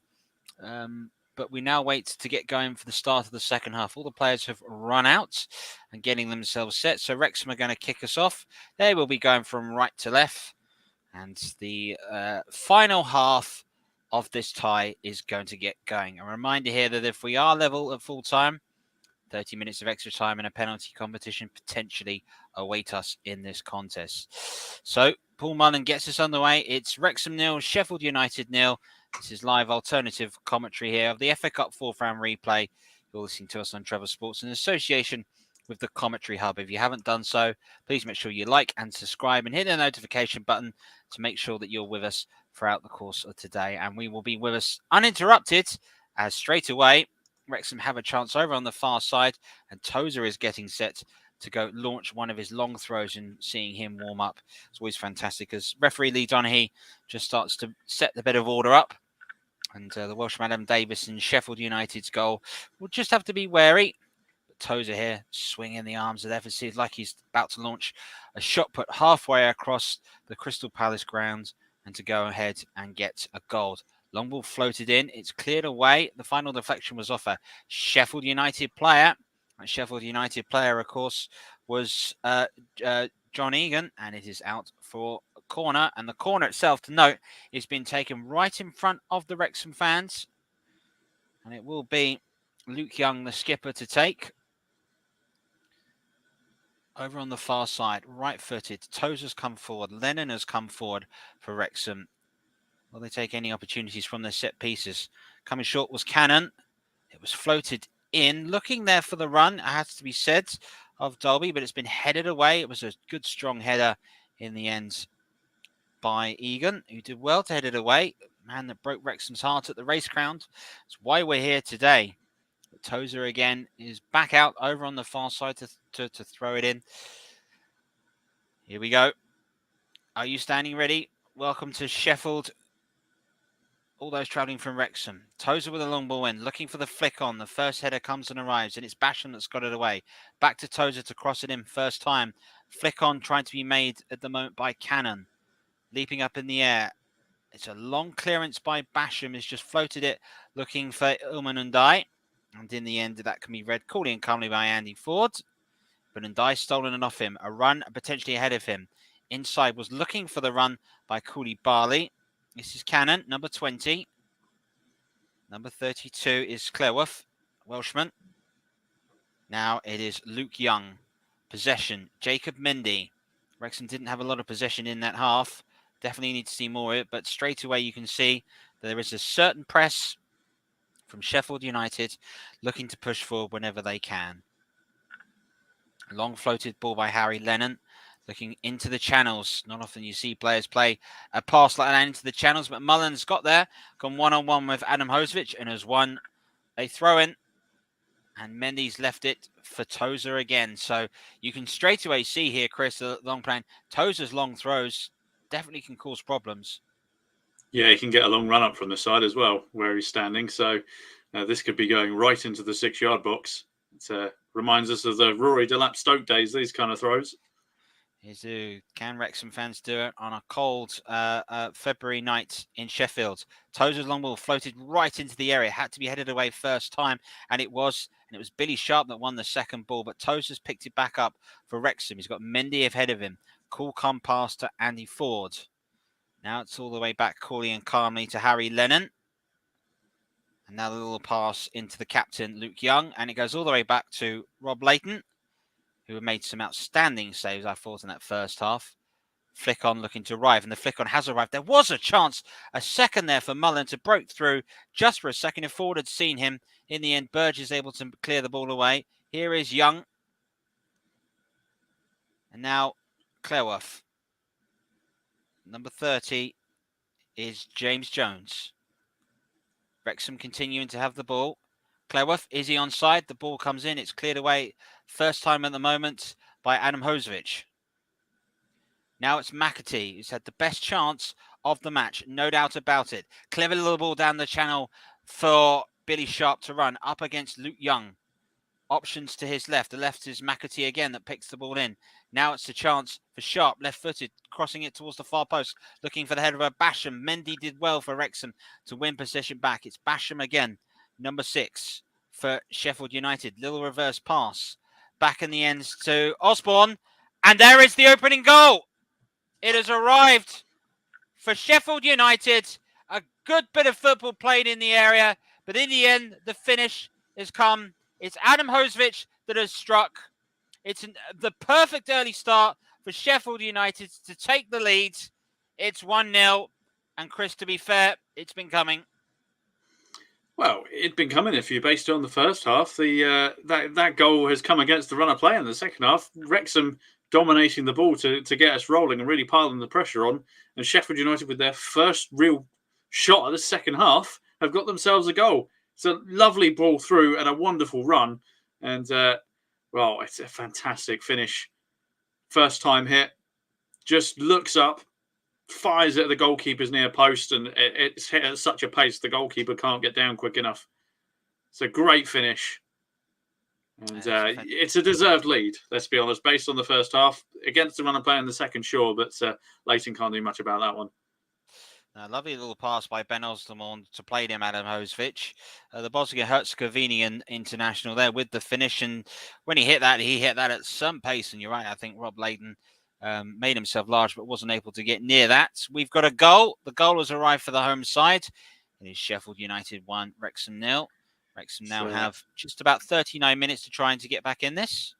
I could hear Ali McCoy's going absolutely potty when Wrexham had that chance to square it to Mullin when he was basically making a fantastic run. That different decision that they've made has then meant that the ball's gone down the other end and Sheffield United have scored. So another case of fine margins. It is indeed, and sometimes that's the case. It's the decision-making that makes a difference. J.E. Diz goes, wow, 1-0 on the Trevor Sports chat. Great to see in terms of what's taking place.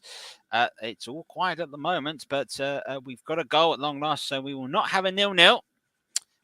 We've done all the 0-0s that we need to do, I think, on this channel for this season.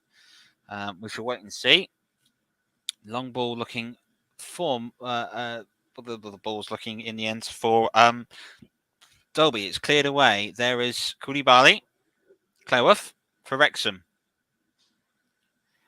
Wrexham now have to bring the game to Sheffield United, but they have scored 3 goals against them before at the racecourse. They know how to do it.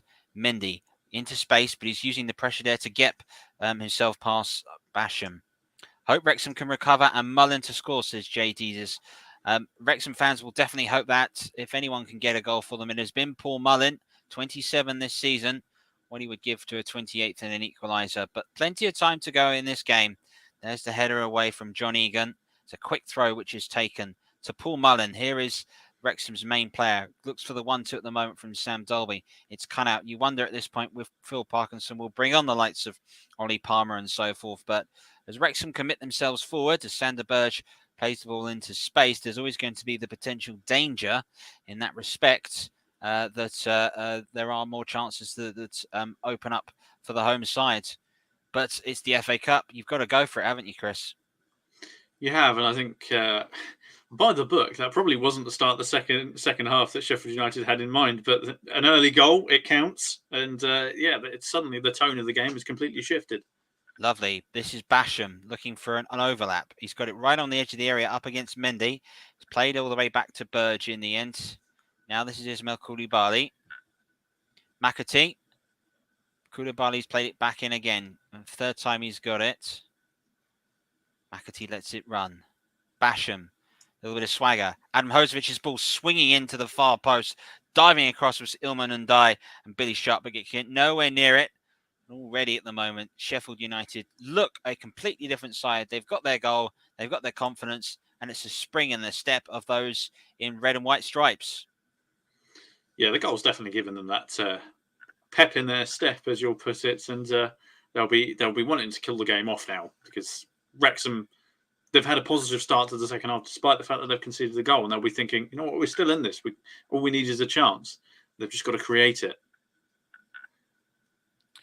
Well, the hardest thing in football is scoring those chances that you have.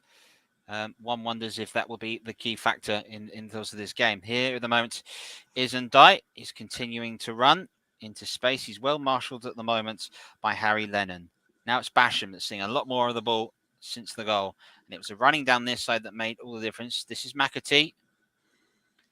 We'll pass to Burge. And Sheffield United comfortable on the ball now. Ilman Ndiaye. McAtee. Basham. Comfortable. Ball over on the near side. McAtee looking to whip it in. It's been left all the way for Rob Leighton and has been cleared away. And that's certainly it. And Sheffield United will know they'll want the game perhaps overdone because Swansea City come to the Bramall Lane on Saturday, that big game which is taking place. And Wrexham, well, they'll be hosting Wealdstone. So both these sides have got big league games to play as a result of this. But I think Wrexham certainly know now if they are going to get through, they've got to do it the hard way. A reminder that Adam Hosvich's goal on the 50th minute is the difference. That's why it's Sheffield United 1, Wrexham 0. You're listening to live alternative coverage here of the FA Cup 4th round replay here on Trevor Sports in association with the Commentary Hub. And we'll be with you what now looks like going to be just another sort of half an hour or so. But then again, anything can happen.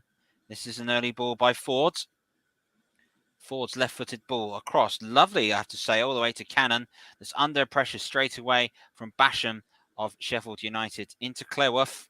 The Welshman looking to try and play it through into the gap. There's Ismail Koulibaly winning it. Sander Berge now to bring it away for Sheffield United and bursting away for Sheffield United. There's a lovely little pass at the moment to McAtee, who's got there. Laid it back for Sharp. Good save, Rob Layton. Fantastic save, Layton. Really good goalkeeping. Sharp had the chance. Great goalkeeping there. Rob Layton signed to get Wrexham promoted, but he's keeping them in the game. Has to score there, Billy Sharp. He has to score. That's a golden opportunity to kill off the game, and he's missed it. Well, I say he's missed it. The goalkeeper saved it. It's a great save by Layton. I discredit him. Well, is this going to be something which turns the game around? This is Jacob Mindy into Mullin, back to goal. Now it is Andy Cannon. Oh, Mullin making a run. Was he pulled down? That's the referee decision here. He's pointed to the spot. It's a penalty. Wrexham have a penalty and have an opportunity to get back in the game. Mullin's shirt was pulled. Absolutely no doubt about it. There can be no complaints from those that are in red and white stripes. Despite the goal scorer, Anil Adam Hosvich, that has scored the goal, he's conceded the penalty here. I mean, in terms of the definition of Stonewall penalty, although the contact starts outside the box, this is going to be the argument here. Well, he has caught his shirt, hasn't he? What does the referee? Where do you draw the line? Where does the foul get given? Where it starts or where it ends? Because that's always the grey area of referees. He's pointed to the spot. Sheffield United will say it started outside the box, therefore it should be a free kick. Let's have a look. So he's grabbing him. He's got 1 foot planted outside the box. So. Well, the question is here, is this a VAR check that's taking place? Mullin is standing ready. He's got the ball in hand. Well, what a story, what a moment this would be if Wrexham were to get level. Adam Davis standing in charge. The Welshman at the gatekeeper here for Sheffield United. Paul Mullin, goal-scoring extraordinaire, standing ready. Wrexham fans can barely watch. They've been given a lifeline. Can they take it? Referee Lee Doughty's moving everybody onto the edge of the area. It's been a long wait for Paul Mullin. What can he do? Takes a few steps back, right on the edge of the area. Deep breath. Stares Adam Davis right down the middle. It's Mullin. It's 1-1. It's fantastic. The FA Cup continues to deliver. Paul Mullin is there to finish. Wrexham have drawn themselves level. There might be some slight controversy in terms of how the penalty was awarded, but there was no controversy in the way it was finished. It's hoped Wrexham could get back level through Paul Mullin. There's flares on the pitch. It's absolute chaos. Wrexham have drawn level on the 59th minute, and it's Paul Mullin who's taken what I consider a bit of a Sean Dyche spot kick. Smashed down the middle. It's 1-1. So if you're never really sure, smash it down the middle, because you've got to be a brave goalkeeper to stand in the middle of the goal and not move. And he has done I mean, it's basic, but it works. He has emphatically smashed it full pelt down the middle into the roof of the net. 1-1 and absolute bedlam behind the goal, because of course that's where all the Wrexham fans are, and there have been flares and everything going off. It's quite the mood going into the hour mark. Well, on the bench there, we saw Bryce Hosanna and Ollie Palmer getting set to make in, and that is the Liam McKinnon, I believe, is also looks set to come on. So we should wait for the changes as the officials here have to get rid of the flares, make confirmation of the changes, I have a feeling that Liam McKildon has joined us, and I have a feeling that Ollie Palmer is also on. We'll get confirmation of those changes. I can see Palmer on, big striker, certainly recognised here, and we'll wait confirmation to see if Liam McKildon has joined us, the Irishman. But the Wrexham fans absolutely delighted with that, Chris. That was a big moment in the game. It was massive because the pendulum was just starting to swing back in Sheffield United's favour in the second half, and Wrexham have gone and grabbed it straight back. So, in terms of an opening 10 minutes, or 15 minutes of the first half, second half will go, should I say? It's been superb. Where was this in the first half? Well, the game which we thought hadn't delivered certainly has at the start of the second half. Is it 4-4 in aggregate? Are we counting that? Is it 4-4 in aggregate? Well, I guess we can. I would love to see it in 90 minutes. I'll take it at the moment, seeing it in 90 and 60 at the moment. But anyway, let's get going, folks. We've got the second half to go. We'll get confirmation of the changes that has been made by Wrexham in a moment. The ball's gone out. Referee Lee Doherty. So it's Sam Dolby and Jacob Mendy that have departed.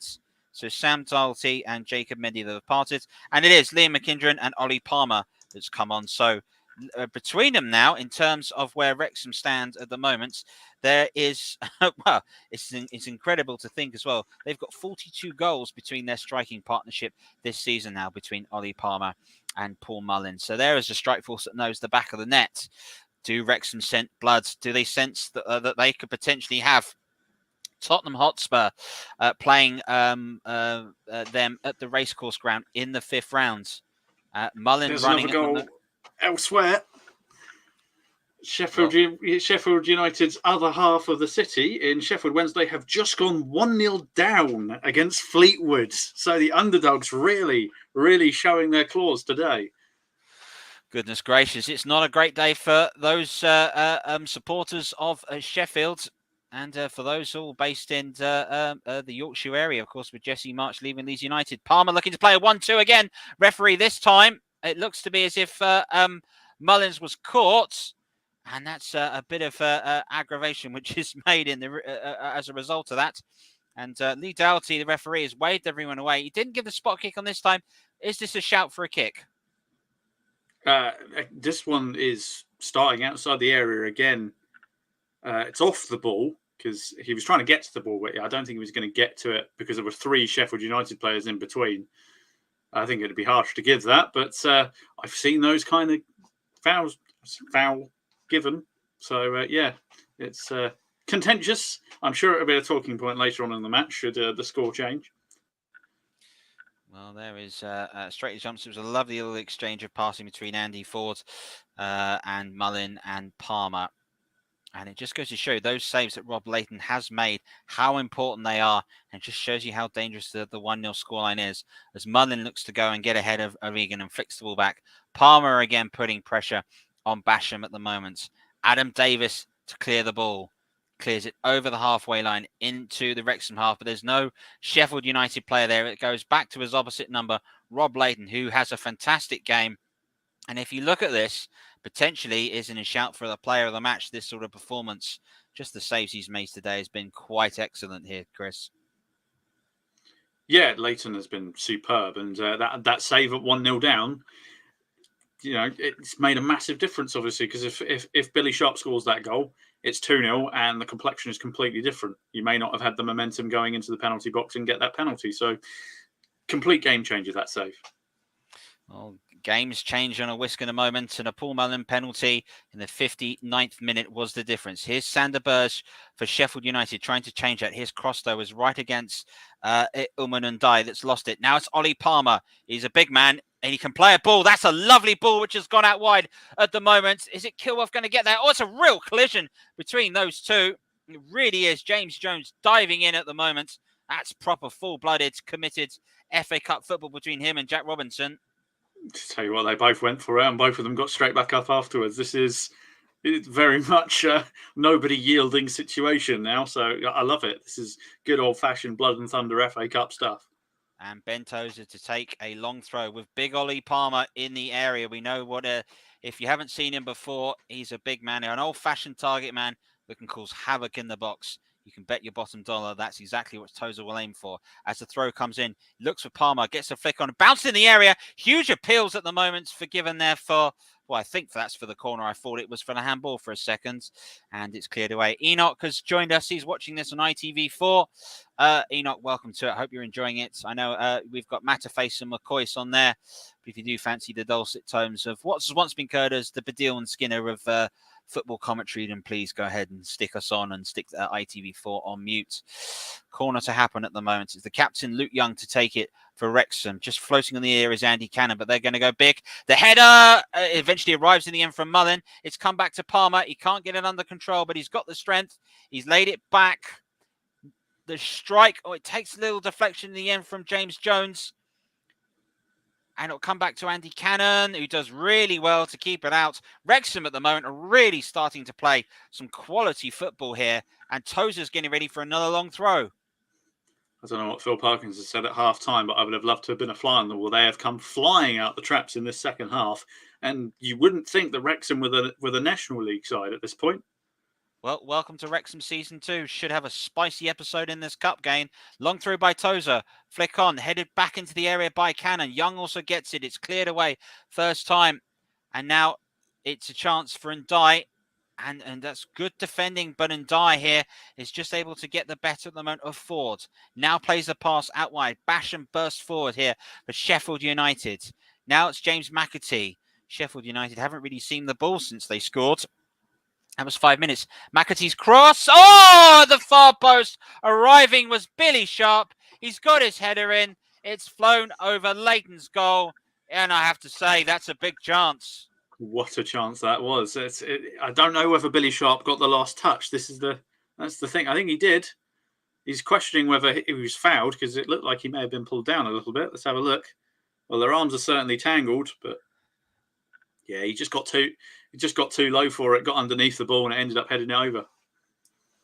Well, changes to be made here. The first one today of Paul Heckingbottom as well. Isman Koulibaly, who has been booked, is departing us as well. Oliver Norwood is coming on to replace him, the Northern Irishman. There's the first change of Paul Heckingbottom, Sheffield United, and a change which probably had to be made at the moment because other than that chance, and there'll always be the moments that are available, there's always the danger here that if you don't react, and we're looking at you, Gareth Southgate, sometimes teams can go ahead and take control of the game. And Paul Heckingbottom here looks to have made a change and looks to try and bring some fresh legs in the middle of the park. Palmer getting the flick on, looking for Mullen. How many times that's been said for Wrexham over the past 2 years. Lovely little dummy by Palmer, bursting into the area. We're not able to find the cross. Back at the moment to Andy Ford. And now the long ball will come in and it'll be cleared first time by Burge. And here's Ilman. And now here's McAtee. Cannon's got to get there and does get there quite brilliantly. Really important tackle as well. This is Liam McKildon bursting forward. Can he cross first time? It's cut out. Crossing in this game, particularly from the non-league side, does show you the level of difference. The fact a lot of their crosses haven't made first time. But that was good football by Ollie Palmer in the area. And Wrexham have got their tails up. And they've got Tozer again. It definitely gets his steps in, charging from centre half down to take these long throws. This is it. A defence quickly turned into attack with a perfectly timed slide tackle. So it's just swinging back and forth this match. Here's Tozer, long throw again, looking for Palmer in the area, diving across. Davis has just got there, had to punch it away. This is McKildren, puts it back into the area, and the goalkeeper loses it. Just the last second, it's cleared away, almost uninspiringly. Palmer hits one again. McKildren left-footed, another effort that's blocked. Cleared away by Burge. Really good game now that we've got it. Sheffield United can move on the counter-attack at the moment. It's Sharp. He's got options left to him. And in the end, he plays in Burge. Now this is Ndai. Ndai's got a chance on the overlap. He tries to go it alone here, Ndai. Squares it back for the long-range strike, and a poor long-range strike, it has to be said, by Oliver Nord that's come on, and that's a wasted moment. 20 minutes to go of a match. Goodness me, is this match bound for a penalty competition? But this has been quite brilliant, Chris. It has. Oliver Norwood was just having that Steven Gerrard moment in his mind. He was just thinking, I can hit this one and be an absolute legend. And it's the most forgettable shot you're going to see all day. But which isn't particularly great from somebody who was about to go. He's from Burnley, that lad, and then goes and disappoints me immediately. But yeah, it's the game has massively opened up, and the momentum is swinging left and right. It's this second half. The next 20 minutes are going to be quite the thriller. Well, you know what they say, curse of the commentator. Phil Parkinson marching along his technical area and looking get set to go. Max Kelworth here, the Welshman, the only other Welshman in the Wrexham squad. In the starting squad, of course, they got Jake Bickerstaff, Welshman ready for them on the bench. Young, good power. This is Liam McKilden, number 11, running again, the Northern Irishman, into space at the moment. Space which is picked up by Andy Cannon, who's looked really lively in this second half in particular. McKildren again. Mullin trying to make a run into the channel. Oh, he's done it! Has he gone down again? Referee's given Wrexham another penalty! Goodness gracious, would you believe this? Mullin had burst forward into space. No doubt about that one. That's a spot kick. And Mullin, whoa, he'll stand ready to potentially take this spot kick again. McKildren, this is a great ball. He's onside. And the foul, there's absolutely no doubt about it, is there? A horrendous challenge. That is I retract my previous statement about Stonewall penalties. That is about as Stonewall as you can get it. And it's Oliver Norwood, of all people. I think it's Norwood. I'm not 100% certain, but I think it is. Norwood, unbelievable. Curse of the commentator strikes. Yep, from Burnley, that lad, immediately letting people down. It's just a disaster. Forget I said anything. But now, here's the mind games. He's already taken a penalty 5 minutes ago, and he thundered it down the middle. Does the goalkeeper go on, do it again? I dare you. This is fascinating. Well, we've seen what it's like when in a major game when a player has 2 penalties, and sometimes mind games gets the better. Mullins takes his step back. He went down the middle on the first one. An opportunity to put Wrexham in the league. FA Cup folklore at stake. Oh, it's a fantastic save by Davis. Really, really good stop. Mullin really hit that. Now Sheffield United straight away can come on the break. It's McAtee. A chance in the middle looking for Ilman. He's collided with Tozer at the moment. Leighton's picked the ball out. The referee is unmoved. Tozer says that's no foul. Mullin's efforts, well, it was all waiting up for him. Another big game, another big penalty. But in the end, his penalty wasn't that good on the second attempt. And it's a good save by Adam Davis. If he'd have done the same again, he would have scored again. So he tried to twist. You just stick with what you know. He's gone to try and put it to the goalkeeper's right. It's a lovely height for a goalkeeper to save. And generally, a right-footed person will go to your right as the goalkeeper. And he's done the by the book thing, and the goalkeeper's bought it, and he's made a good save. But tell you what, it hasn't done much to the atmosphere. Both sets of fans on their feet at the minute. It's incredible. Well, Adam Davis, not had much to do, was well beaten for the spot kick, but responds here. Tale of 2 goalkeepers, especially that of Rob Leighton, that's but a fantastic performance. And another Wrexham players departing the pitch at the moment in the 73 minutes. Harry Lennon is off. That's his game finished today. He's certainly run himself as much as he can into the end. On comes number 22, Tom O'Connor. So the third change for Phil Parkinson has been made. It's Sheffield United 1, Wrexham 1. FA Cup 4th round replay. We're in the 74th minute. You're listening to alternative coverage here. I'm watching alternative coverage on Trevor Sports, and you're listening to us on the Commentary Hub, which you can hear us on JB Sports Commentary Hub 1 and 2.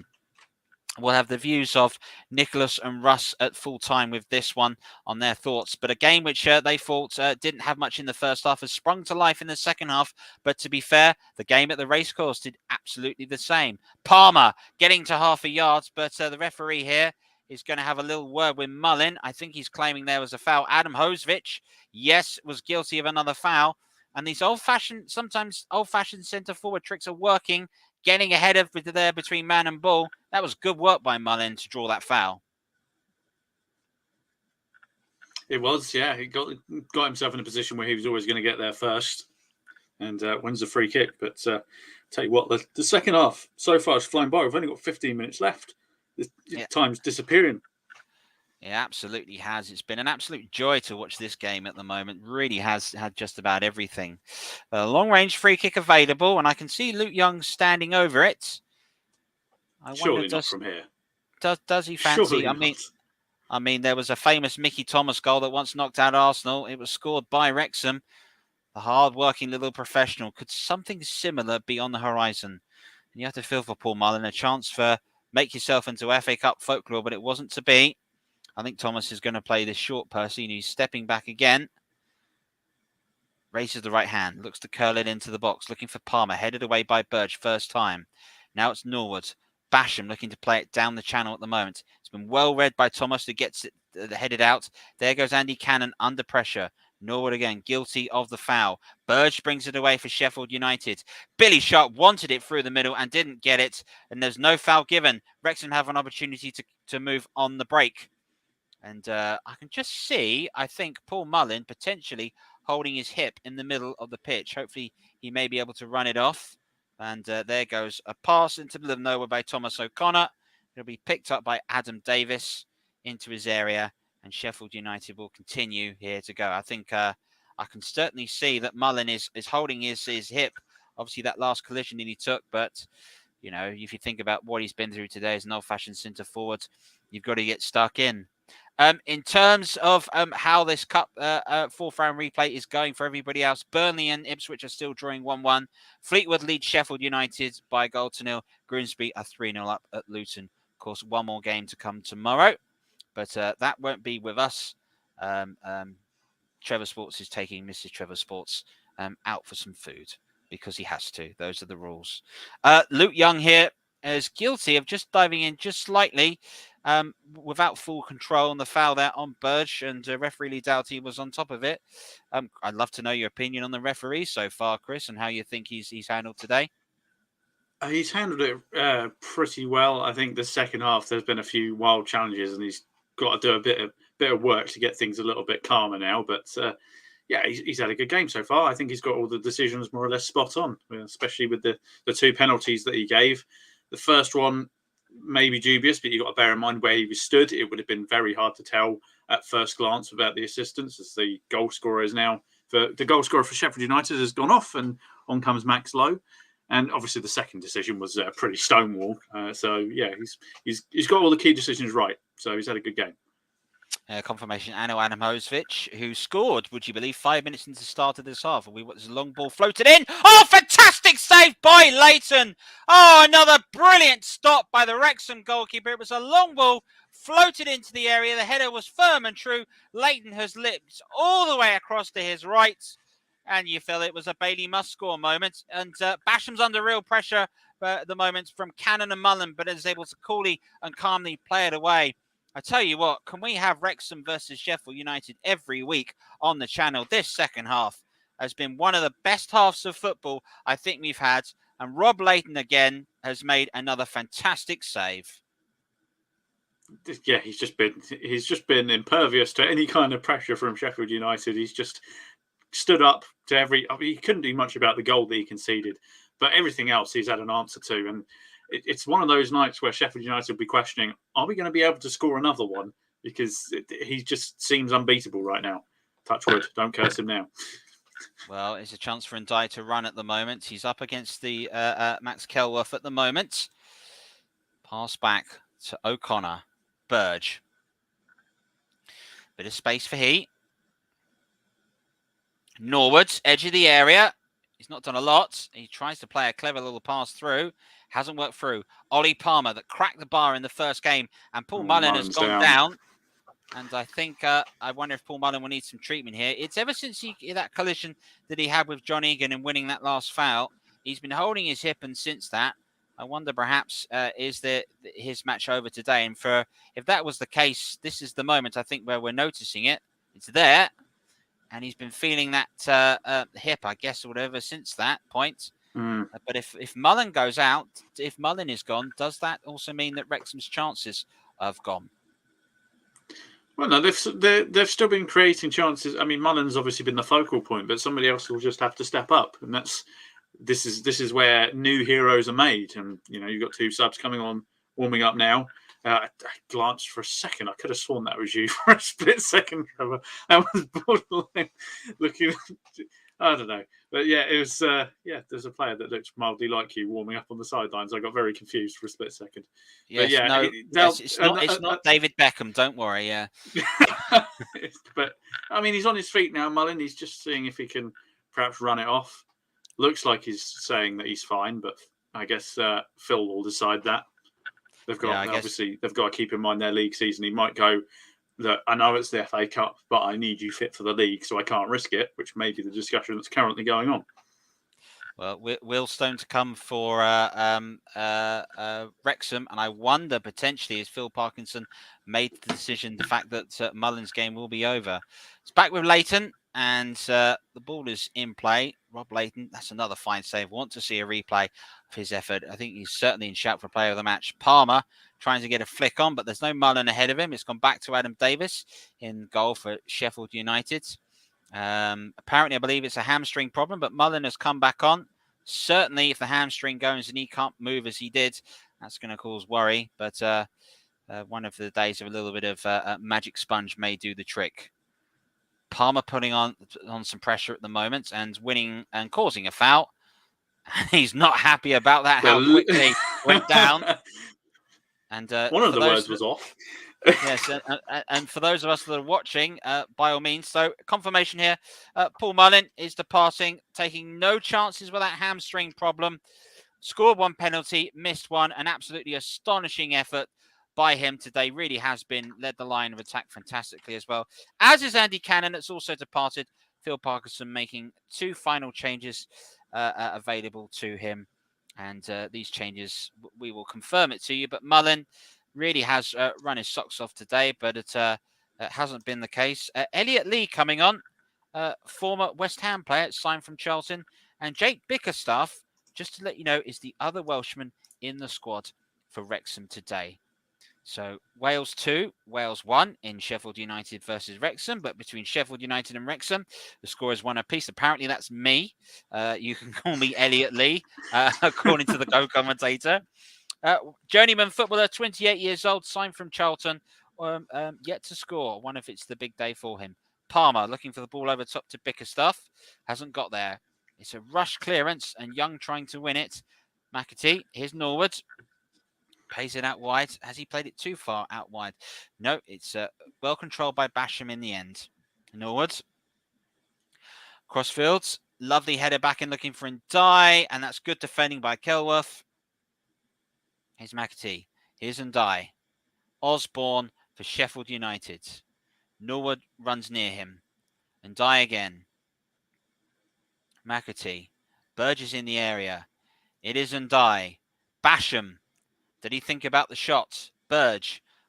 Can he go for the shot? He might. He does. It takes a wicked deflection. It's going to be a Sheffield United corner. And I guess with the fact that Sheffield United have lost their Sheffield United know that Wrexham have lost their main goal scorer, that could change it. But don't discount Elliot Lee. Lots been made of the man. Signed from Charlton Athletic. Could he be online to turn this game around? It really has been a fantastic second half. One of the best. It's had just about everything at the moment. Will it be heartbreak or delight for either side? Norwood's corner, swing into the near post. Palmer gets it away for Wrexham. Strong header, but it'll come back to Norwood over on the far side, being chased down by Bickerstaff. Now it's Osborne again. Sweeping ball into the area. Palmer again. Good defending, diving and getting it away, showing that the big man can certainly defend as much as he attacks. And Sheffield United may sense this is their opportunity. The pressure's going on. A reminder that if we are level at full time, we will have extra time. And if we are level after that, dare I say it, a penalty competition. And Leighton just punches the corner away. It's McAtee looking to hit one. It's well scouted in the end. And it's just a long clearance all the way there from Thomas O'Connor. It's back to Adam Davis. Jake Bickerstaff trying to chase down Johnson. And now at the moment is James Jones. But Sheffield United have picked it up for Ilman Ndai. Running, looking for chances. McAtee. McAtee thinks about a hit. Burge. Does he think about a hit? He does. He goes right across goal. It's not even going to go out for a corner. Goodness gracious, it's gone out for a throw. Well, there's efforts on targets go. You see what Burge is trying to do. Put it across goal. In the end, he's caught it, and it's just rolled wide, and it's gone out for a throw, which is right in the corner for Wrexham. Not an ideal place to have a throw, but when Ben Tozer can get 30, 40 yards on it, you can certainly make use of it. For all those tuning in at the moment on Trevor Sports, thank you very much. Please don't forget to like and subscribe and make sure you hit that notification button for all these games. And it's not the last time we're going to cover Wrexham this season. I can certainly tell you that. Mainly because they're going to play the mighty Aldershot. No, we will look to sort of cover more football throughout the season. And the ball is back to Leighton, who has had an outstanding game for him. And you really couldn't tell at the moment, if I could give any compliment to Wrexham, you couldn't tell at the moment which is the championship side. Not that the quality is down, it's the quality is good between both these sides. It's a full-blooded cup tie, and we're getting to the final 5 minutes. Folks, do not go anywhere. Whatever you're doing, grab yourself. Get ready to put that kettle on in about 5-6 minutes or so. It may be pop, kettle and black. Oh, Billy Sharp nearly did it for Sheffield United. A long ball floated over the top by Norwood. Good control on the chest. Took a second attempt and flashed it wide. And that is a huge chance. Another one for Sheffield United. Big moment, that one. If Billy Sharp was properly sharp, he probably would have had a hat-trick today. But he's just missing that little bit of sparkle with his final touch, isn't he? He's had good chances today. He just hasn't quite been able to make it happen. Hasn't indeed. So Jade, it says, let's see what's happened. Fire emoji. This game has been on fire. Paul Heckingbottom and Phil Parkinson, credit to the way in which they've set up both sides, and they've really gone for this. And comment on the at the moment the current record views that we have on Trevor Sports. We welcome that you've all joined us. There goes Palmer, little touch by Bickerstaff. I just needed to take a touch quicker than he did. It's broken to Illman of Sheffield United into space. Is this going to be heartbreak for Wrexham at the moment? Overlapping run by Max Lowe. Good defending had to be made at the moment by the Wrexham captain Luke Young, and it's gone out for a throw in, and it nearly was heartbreak there at the moment. So Max Lowe had charged forwards. And straight away, here's Robinson demanding a towel from the ball boy. That stands ready. We could have a good chunk of stoppage time as well with the flares that we had earlier. Very good point. We could have 4 or 5 minutes or so. So don't think this game's all over yet. There's plenty more to come in terms of the rest of this game. Long throw. 5 in the area for Sheffield United. It's just a brilliant header in the way by Elliot Lee to get it away at the last second. Norwood teasing ball in. Oh, yes, there it is. No, it isn't. It isn't. The goal does not stand. Billy Sharp's got it in the back of the net, but it won't count. The flag's gone up. It's offside. It remains 1-1. Oh, goodness. He has literally done everything. He's even put the ball in the back of the net, but it still doesn't count. Is he offside is the question. Yes. He is off. It's very cut and dry, that one, I'm afraid. But cracking finish, best finish he's put in all day. It just doesn't count. Goalkeeper got a hand on it as well. He can literally reach more or less everything. But yes, offside. I'm afraid. 2 minutes to go. It would be heartbreaking if that was to happen, based on the performance that Wrexham have had in this game, and they have put in an outstanding effort. But as things stand, it's Sheffield United is finishing stronger. We will go through the other scores very quickly. Burnley Ipswich is still 1-1. Fleetwood still lead Sheffield United 1-0. Grimsby still lead Luton 3-0. They might have been the games and the goals in the first half. The second half has belonged to this match at Bramall Lane, showing us that the FA Cup is certainly with us. 90 seconds of the 90 to go. Here is Burge. He's got away from McKinnon. It's Burge. It's pulled back into space. It's just setting up for someone to hit one. It hit a huge deflection in the area. It's gone out. It's another corner in the end. It was Norwood's strike. He's going to run over and take the corner. And we're coming up to the 90th minute of the match. Sheffield United won. Wrexham won. Sheffield United pushing to try and win the match. There is nobody sitting down behind the goal at Bramall Lane. Really has been nail-biting stuff. Norwood's ball in. The header down, and header has gone over. It's over the bar from Lowe. What a chance that was. Oh, Max Lowe to win the game. It's just one of these games, isn't it? It's just ping-ponged around the box a little bit. Lovely header, cushioned header downwards, crying for somebody to smash it in, but somehow Max Lowe has got under the ball and skewered it way over and wide. How many more chances is Sheffield United going to create? We've got 30 seconds of normal time. I don't know how much stoppage time we're going to have, but I reckon it'll be at least 3 minutes. Well, There's going to be 6, actually. I've heard there's going to be 6. 6 minutes of time added on. Is it 6 minutes that could change either club's FA Cup run this season?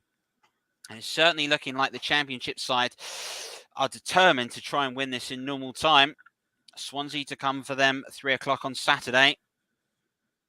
Here's Egan, who's won just about everything in the air, corner or defensive at the moment. 90 minutes. We will play 6 more to confirm with you.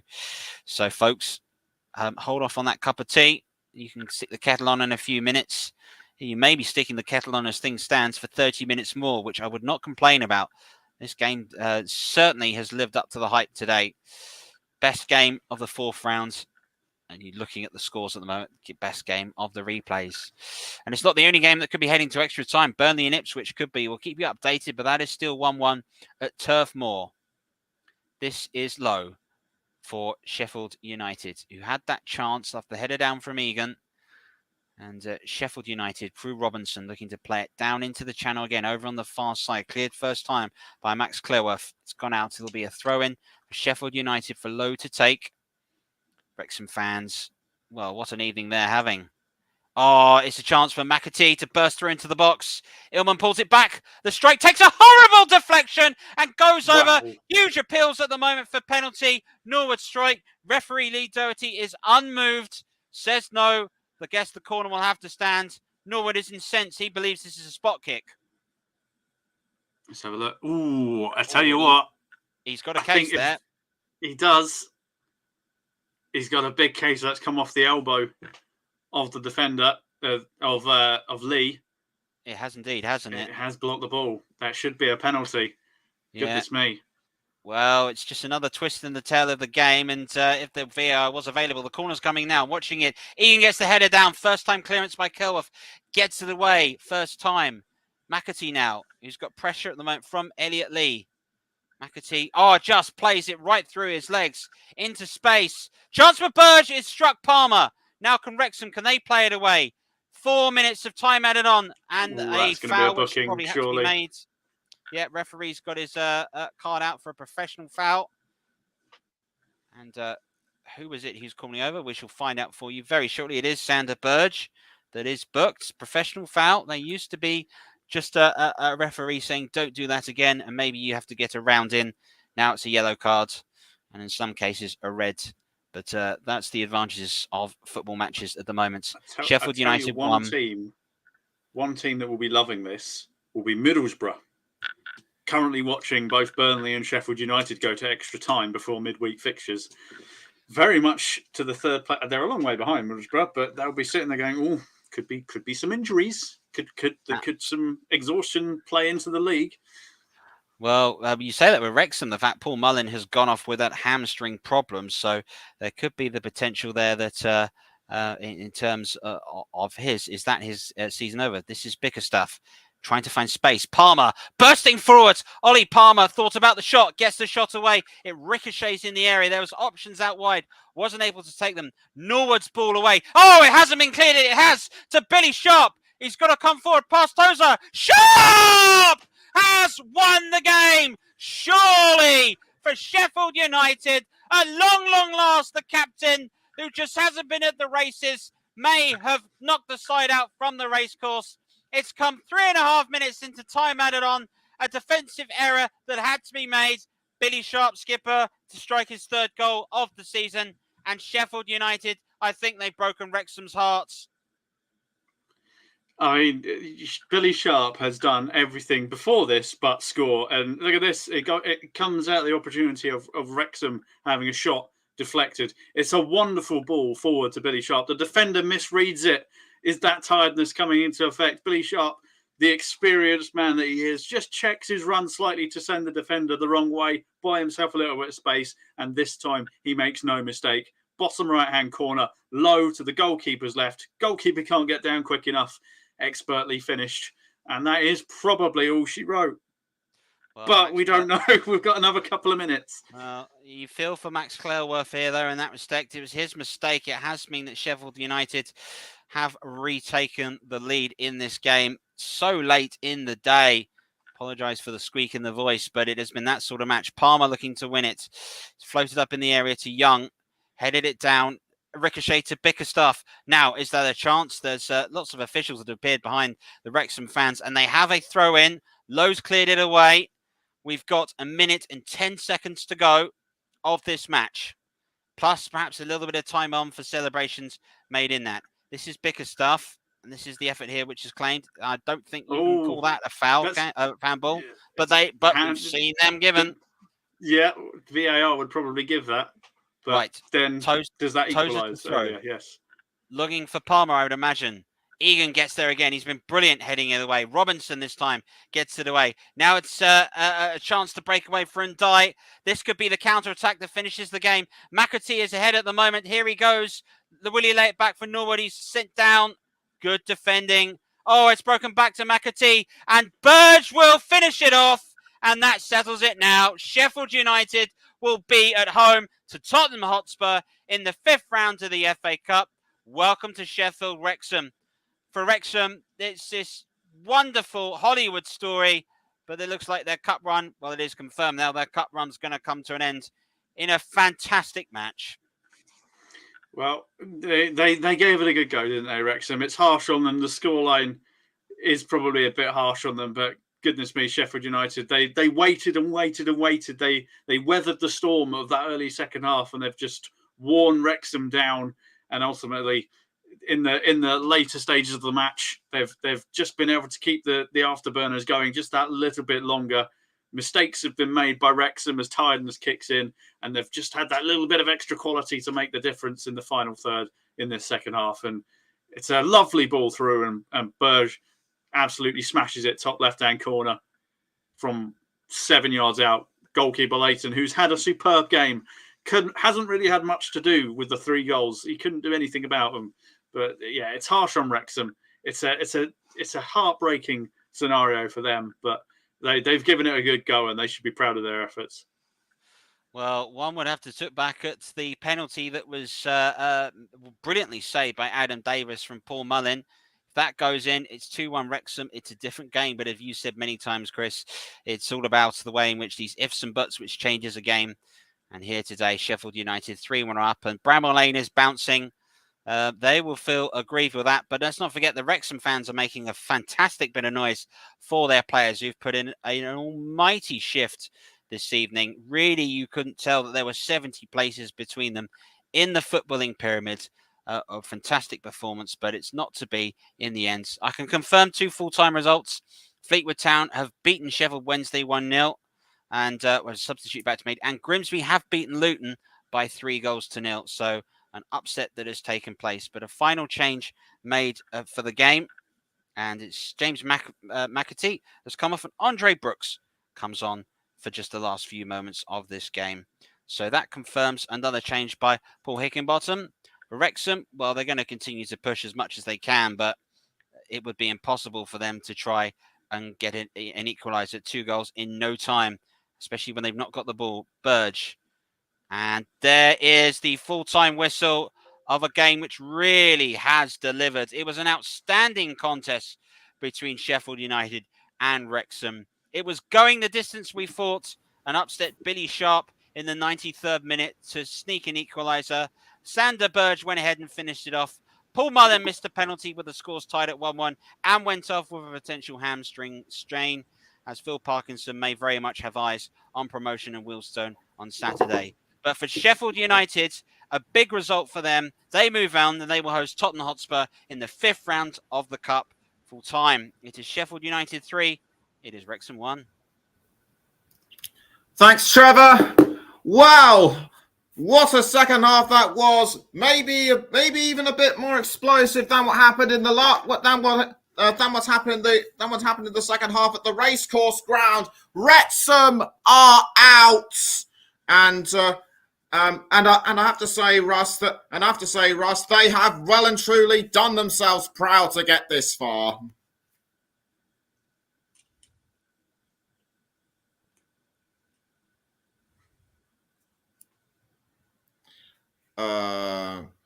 We're just waiting for Russ to come back in. We appear to have some.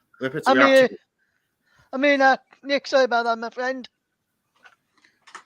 So as I was gonna say, Nick, I think when no one expected Wrexham to get this far in the competition, everyone were expecting probably to go out in the third round or in the fourth round in the first game against Sheffield United.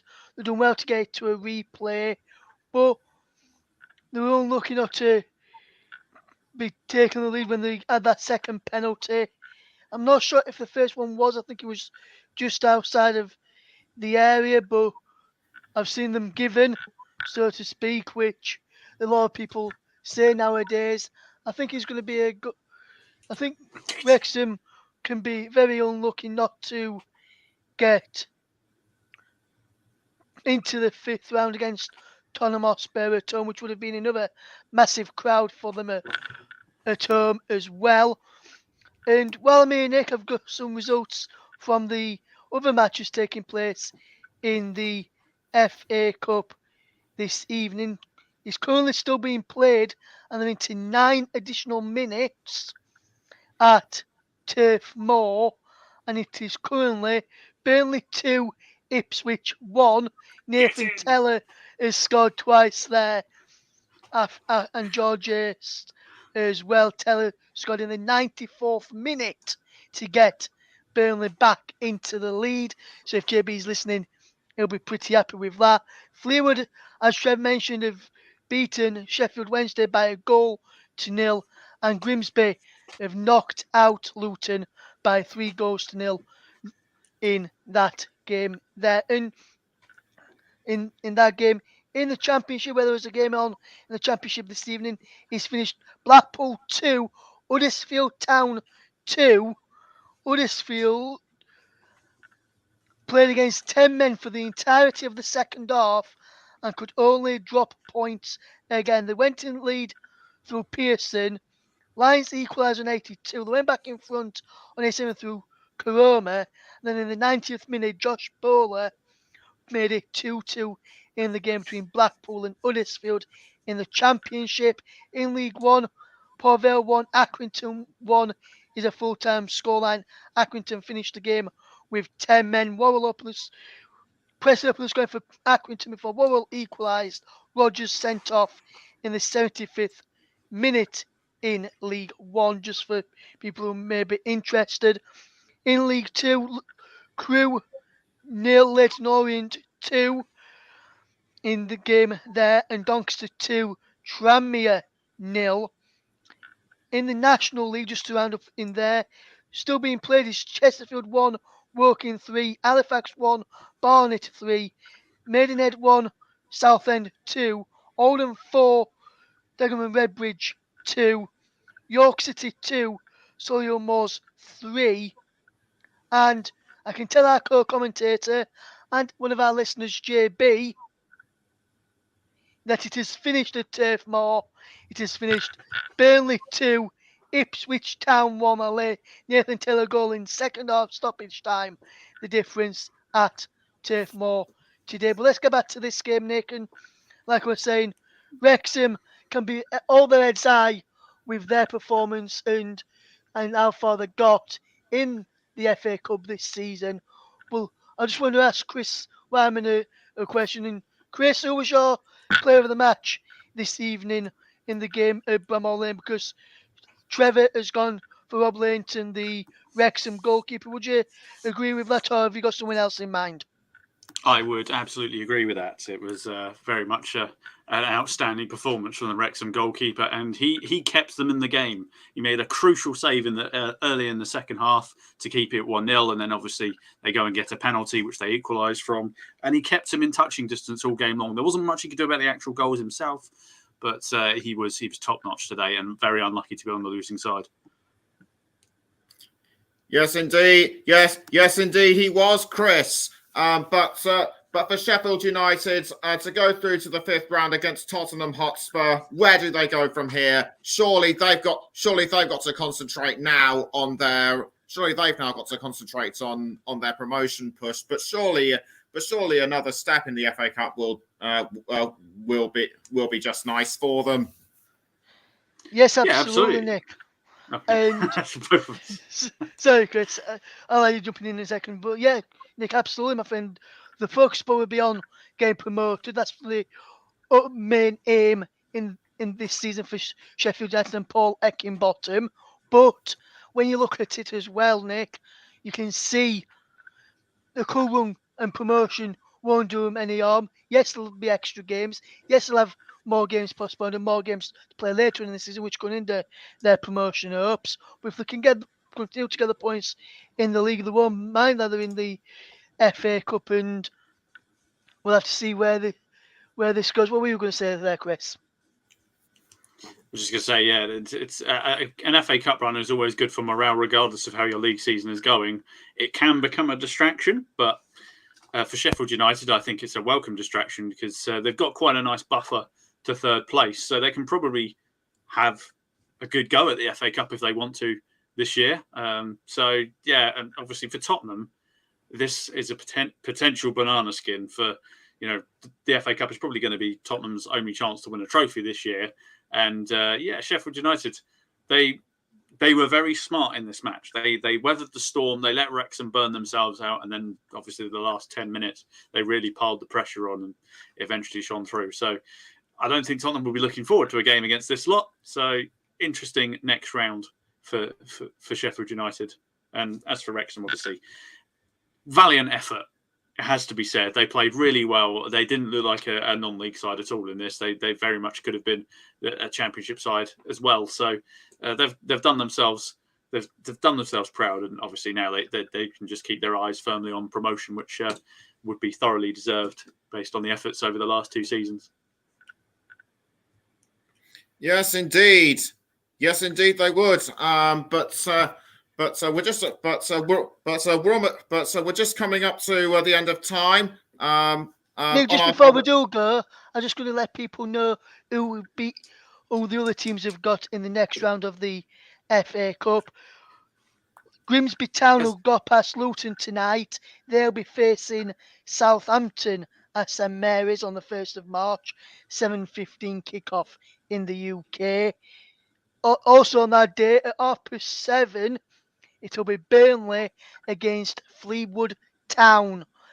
Lancashire Derby. At 7:30, and yes, the Lancashire Derby. And as we mentioned, Sheffield United will face Tottenham. That will kick off at 7:55 also on the 1st of March. Tomorrow, we won't be covering this one, but Sunderland or Fulham will be facing Leeds United at 7:45 on the Tuesday, the 28th of February. Check out your other places where you get your football news and scores from to find out who faces Leeds United in the 5th round. Will it be Fulham or will it be the repeat of the 1973 FA Cup final against Sunderland, which will be exactly 50 years at the end of this season if it was to be the final, but it won't be. It'll be repeated that in the 5th round. So should Sunderland get through, but if Sunderland do get through, there is a problem for the Black Cats. They will not have a striker available. One of the main strikers is out injured for the season in Ross Stewart. Joe Geller on loan from Leeds can't play after already featuring for Leeds United in the FA Cup. And Ellis Sims was recalled back at the beginning of January back to Everton. So they'll be well out of strike for that game with the window now closed. So if Sunderland get through, be interested to see how they go on without a striker up against a new look Leeds United, who could be getting, as things stand and looking like, Arne Slot from Feyenoord as their next manager. I'm not sure who that is. I'll do a research piece on him if it is going to be him. Want to know when he's going to be confirmed. The piece out on the Commentary Hub and the Commentary Hub 2 with my thoughts and my reaction to the news and what you could potentially expect at Leeds United under him. But one bit of news I can tell you, if it is going to be on a slot, is that former Arsenal and Manchester United striker Robin van Persie is part of his coaching setup. So he'll be making a return to the Premier League. Yes, that would be an interesting addition. So that just about wraps up our coverage of the FA Cup. Thank you very much to Russ, Thank you very much to us for his insights as a pundit, and also to our commentary team of Trevor Sports and Chris Whiteman. You have made a wonderful contribution, and also thank you to our listeners for tuning in. We'll see you next time. Good night.